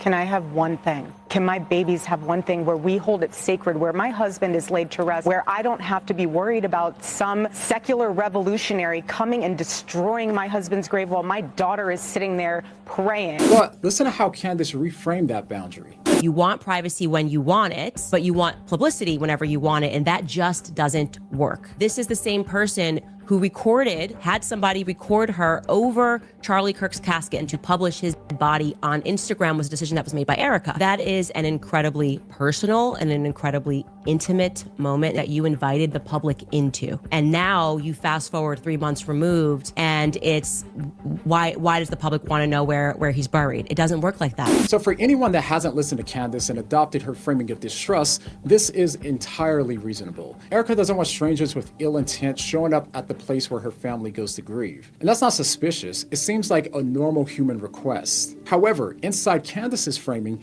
any attempt at privacy becomes evidence of a cover-up. And this is exactly why Turning Point can't win on Monday by sharing facts alone, no matter how reasonable, because while the trial is still ongoing, there will always be information that they can't release. And that means... Okay, so I like what John is saying, like I said, but he is factoring in that everybody believes Candace's story. There's a lot of people who realize that she's crazy. And so I don't think he's factored in and budgeted this into his equation, which I think he's making great points, but I do think he needs to budget that in. Let's go. That Candace's audience will hear every withheld detail as confirmation of wrongdoing and every released detail as inconsistent or suspect. Either way, they lose. And this is where Candace's distrust framing becomes truly dangerous. Once the frame is in place, any disagreement is rewritten as proof of corruption or coordination. I mean, I'm not exaggerating when I say just about every single high-profile person that's publicly disagreed with Candace, she's implied that they're either corrupt or that they're in on it. So if you notice, pointing out Candace's errors or questioning her couldn't possibly be because she's wrong, or even because people are tired of watching her literally destroy Charlie's work and hurting other people in the process. Instead, in her framing, disagreement is seen as having nefarious motives. If you correct her facts, then you're part of the psyop. And if you challenge her logic, then you're part of the psyop. And even if you mention Candace's name in a negative way, part of the psyop. What we're left with is no scenario where criticism means Candace might be wrong. It always means that you're in on it. You're being paid by Israel and so on. This framing removes the possibility of honest disagreement, and every critic is framed as part of the conspiracy. So it's important to remember that this is how she's going to respond to any counter narratives that Turning Point is going to show. Literally, no matter what they say on Monday, it'll be framed as being part of the scripted psyop. And even if they don't respond to a lot of the claims, then it's going to be the same thing that she's been saying all along. Their silence on these facts proves that they're in on the cover-up. This frame delegitimizes every possible messenger except for Candace, which means that she doesn't have to be correct, she only has to make everyone else look compromised. I just don't think everybody believes that. Okay, so here's why all of this puts TPUSA at a massive disadvantage going into Monday. Candace has 3 straight months of daily content to frame TPUSA as untrustworthy, and her audience has already bought into that framing long before TPUSA decided to respond. So if they walk into Monday thinking that they can fix this with facts alone, then they're walking straight into a trap. In their announcement video, they said that they plan to expose the truth and to correct the facts that Candace got wrong. Now that sounds good in theory, but as we've already seen, people aren't believing Candace because of the facts. This means that any correction that Turning Point gives will be heard as further confirmation of guilt, not as a refutation of it. And secondly, what also makes Candace so persuasive is the fact that she often starts where her audience already has an ache, which gives them emotional buy-in to what she's saying. Whether that's distrust of the FBI after the Epstein investigation, resentment towards government cover-ups, memories of the BLM era manipulation, and so on. Not only are these emotional touchpoints for her audience, but these are the same things that Turning Point has pointed their audience to in the past as well. So this puts her in the position where she doesn't even need to explain to people why they shouldn't trust the FBI in Charlie Kirk's case. And this is where I believe Turning Point is likely to make a mistake. By pointing to the FBI as a trusted reason for why Turning Point is innocent, clearly that is not going to be taken as credible evidence by her audience, nor a lot of the people in Turning Point's audience, which is the core problem. If Turning Point even wants a chance at reaching the people who currently agree with Candace, then they cannot start with the facts. They have to first reset the framing before they present any facts, or else everything that they say is going to be filtered through the suspicion that Candace has already built. So what should they do? Well, here's one way to reset the framing. They can reset the framing not by telling the viewers what she's doing, but showing them by doing the same thing that she's doing. They can be just as suspicious of her as she is of them. Not to accuse her of anything, but to reveal how her method works. So in theory, they could start by reframing the way that the audience sees her by asking her questions about her motives. For example, she tells us that we can't trust the FBI and implies that the reason why she couldn't go to Charlie's memorial is because they would harm or kill her. You know, while I'm attacking the feds, maybe not going to a public event, which the feds are organizing, is probably a very good idea. And then they could ask, so why then did she reach out to them when she said that there was an assassination attempt on her life? I thought that the FBI were the ones that she believed wanted to harm her. I report to the FBI. Of course, I reported it to the FBI. So is she working with the FBI? I mean, after all, she did admit to having someone who's high up in the FBI, their personal phone number, and was texting them. The FBI left me on red. And I will say I didn't go through an official channel and send an email, and I should do that. But I did send a text message to somebody very high up who received the text message. So how do we know that she isn't the one working with the FBI to distract people away from the true killer? And also, what other reason would there be for her to say that her favorite text from Charlie that she released publicly was one where he was talking about a girl that he was in love with that wasn't Erica? This text message is one of my favorite text messages between me and Charlie. He was just kind of in love with this girl. Was this an attempt to enrage Erica now that Erica is the new CEO of Turning Point? I mean, just think about it. Why is it that we never seem to hear the names of Candace's sources? And why can we never verify what these sources are saying for ourselves? Is indistinguishable from someone that's making it all up and is part of a government psyop. So really the question is this: could she have used her elite status, her influence, and her FBI connections as an attempt to destroy Turning Point? After all, what sounds more logical to you? That Charlie was so dumb that he accidentally handpicked each person at Turning Point who somehow all decided to agree to conspire against them and he had no idea and even his wife is in on it? Or is it more probable that Candace is a Fed who's being used to pull people away from the official narrative? But don't get me wrong, I'm not saying that she is involved, I'm just asking questions. Okay, so you get the point. If Turning Point resets the framing from the beginning of the conversation by not only applying the same degree of skepticism and distrust to Candace, and also finds the frustration that her audience already shares, then they will give themselves the best chance of winning over Candace's fans. So we'll see how it goes, and come back here after and we'll see if I was right. And if you didn't catch my last video on the tactics that Candace uses that makes her so persuasive, go ahead and click on the video on the screen and I'll see you over there. All right?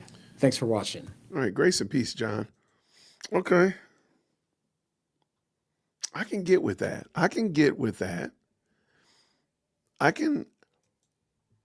But to me, I feel like that's going to be a long,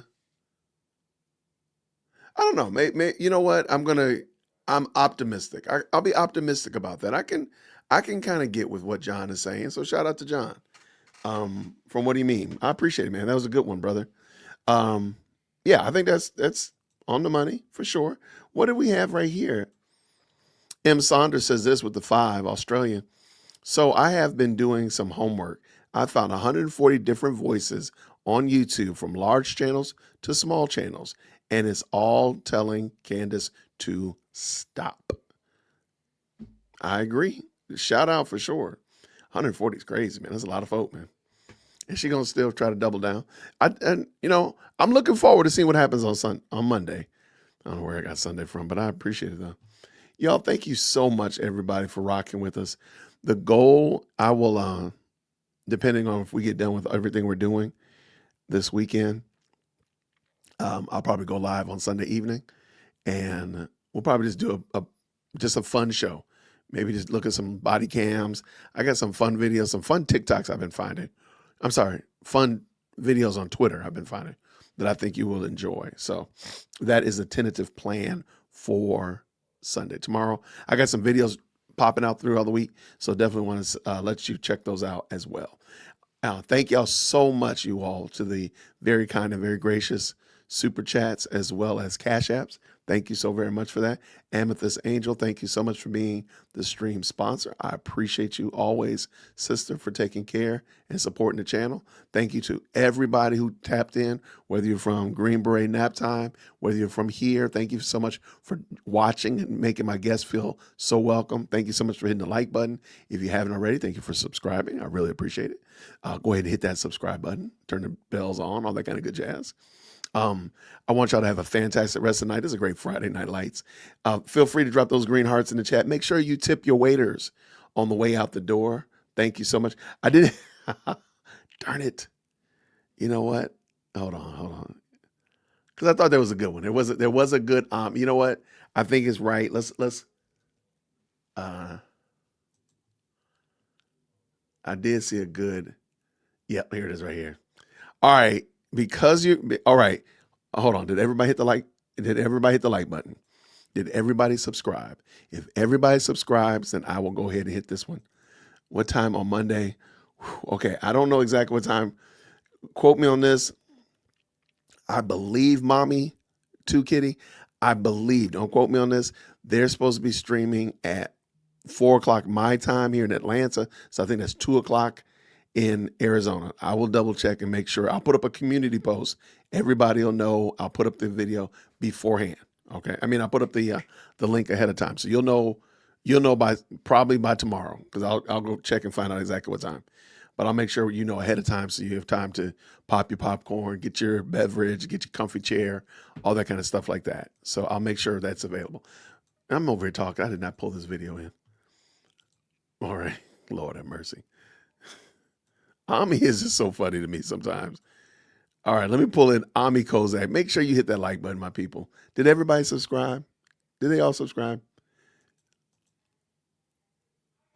Yes, it's 7 o'clock in Arizona, so it's 2 hours behind me in Atlanta. So I believe, if I'm not mistaken, I thought they said 2 o'clock their time, so that's 4 o'clock my time. But I'll make sure you're well aware before time. I don't know how many times I can say the word time, right? All right, y'all. All right, did they all hit? Now, wait. Oh, we got a brand new member. Shout out. We even add new members to the pack. Absolutely.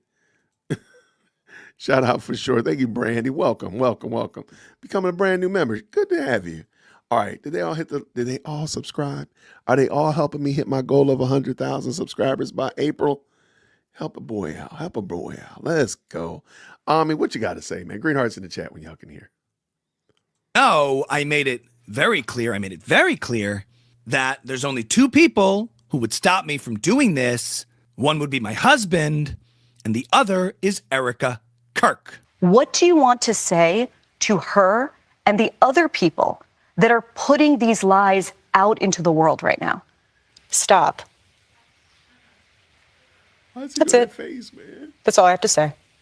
Stop. Okay, I don't know what people are taking from this. I know what I heard when I heard her say that. I heard her say, stam. People think she said stop. I didn't hear a P.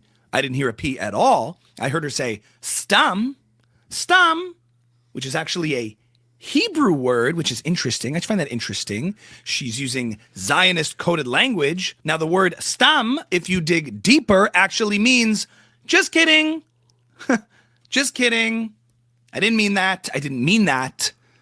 And I find it interesting that Erica's using Zionist coded language. Why she's using Hebrew, why she's using that, I think we all know why. So she's saying, stop. Just kidding.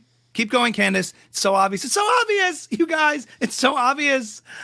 It's so obvious. She's signaling to me that she wants me to continue. And if you think she actually said stop, how do we know that she wasn't just quoting stop in the name of love by the Supremes? Stop in the name of love before you break my heart. It's a song by the Supremes, which I find interesting. The Supremes, it's obviously about supremacy, okay? It's not a coincidence that you would name a song Stop in the Name of Love by the Supremes. And if you dig deeper into the story, the Supremes were managed by none other than, you guessed it, Shelley Berger, aka Sheldon Berger, who was, we can't say it. Oh no. He was a Frankist. He was a Zionist. He was Jewish. You guys. Cancel Candace. Stop in the Name of Love, a song by the Supremes, which is about supremacy, which is managed by Shelley Berger. That all just feels so fake and gay. It just feels fake and gay.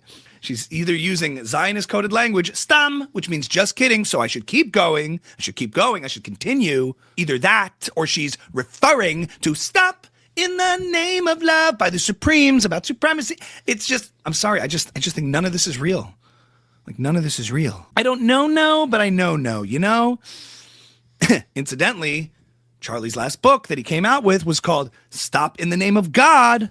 Stop in the name of God. It all makes sense. You guys, they think we're crazy. They think we're stupid. We're not going to fall for it, okay? Now, I want to thank all my mommy sleuths that are out there sending me tips. Keep sending me tips because I am not going to stop. And as Erica said clearly, very clearly, to Barry Weiss, of all people, when asked about me if I should stop, Erica responded, stum.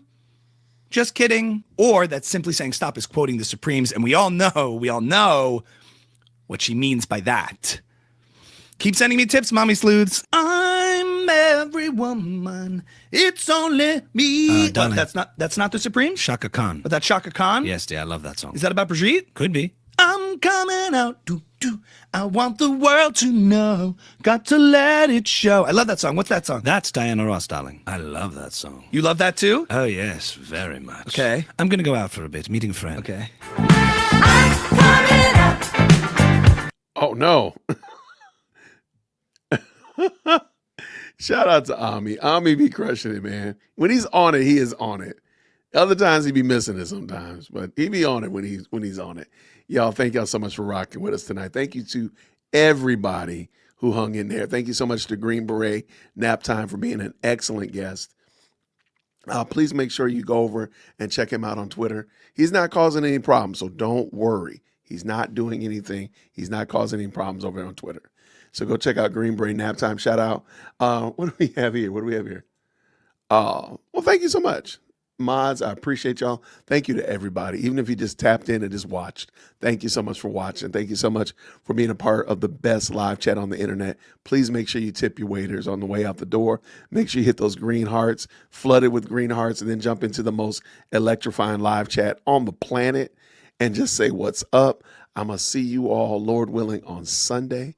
So until then, my good people, grace and peace. Take care. Thank you so much for tuning in to another episode of the JWhit podcast. If you enjoyed today's show, please do me a favor and hit me up with that 3-piece special. Like the video, subscribe, and of course, share it with somebody who would also enjoy this type of content. And make sure you leave a comment because I do pin the best comments to the top. So thank you so much for tuning in today. And until next time, everybody, grace and peace.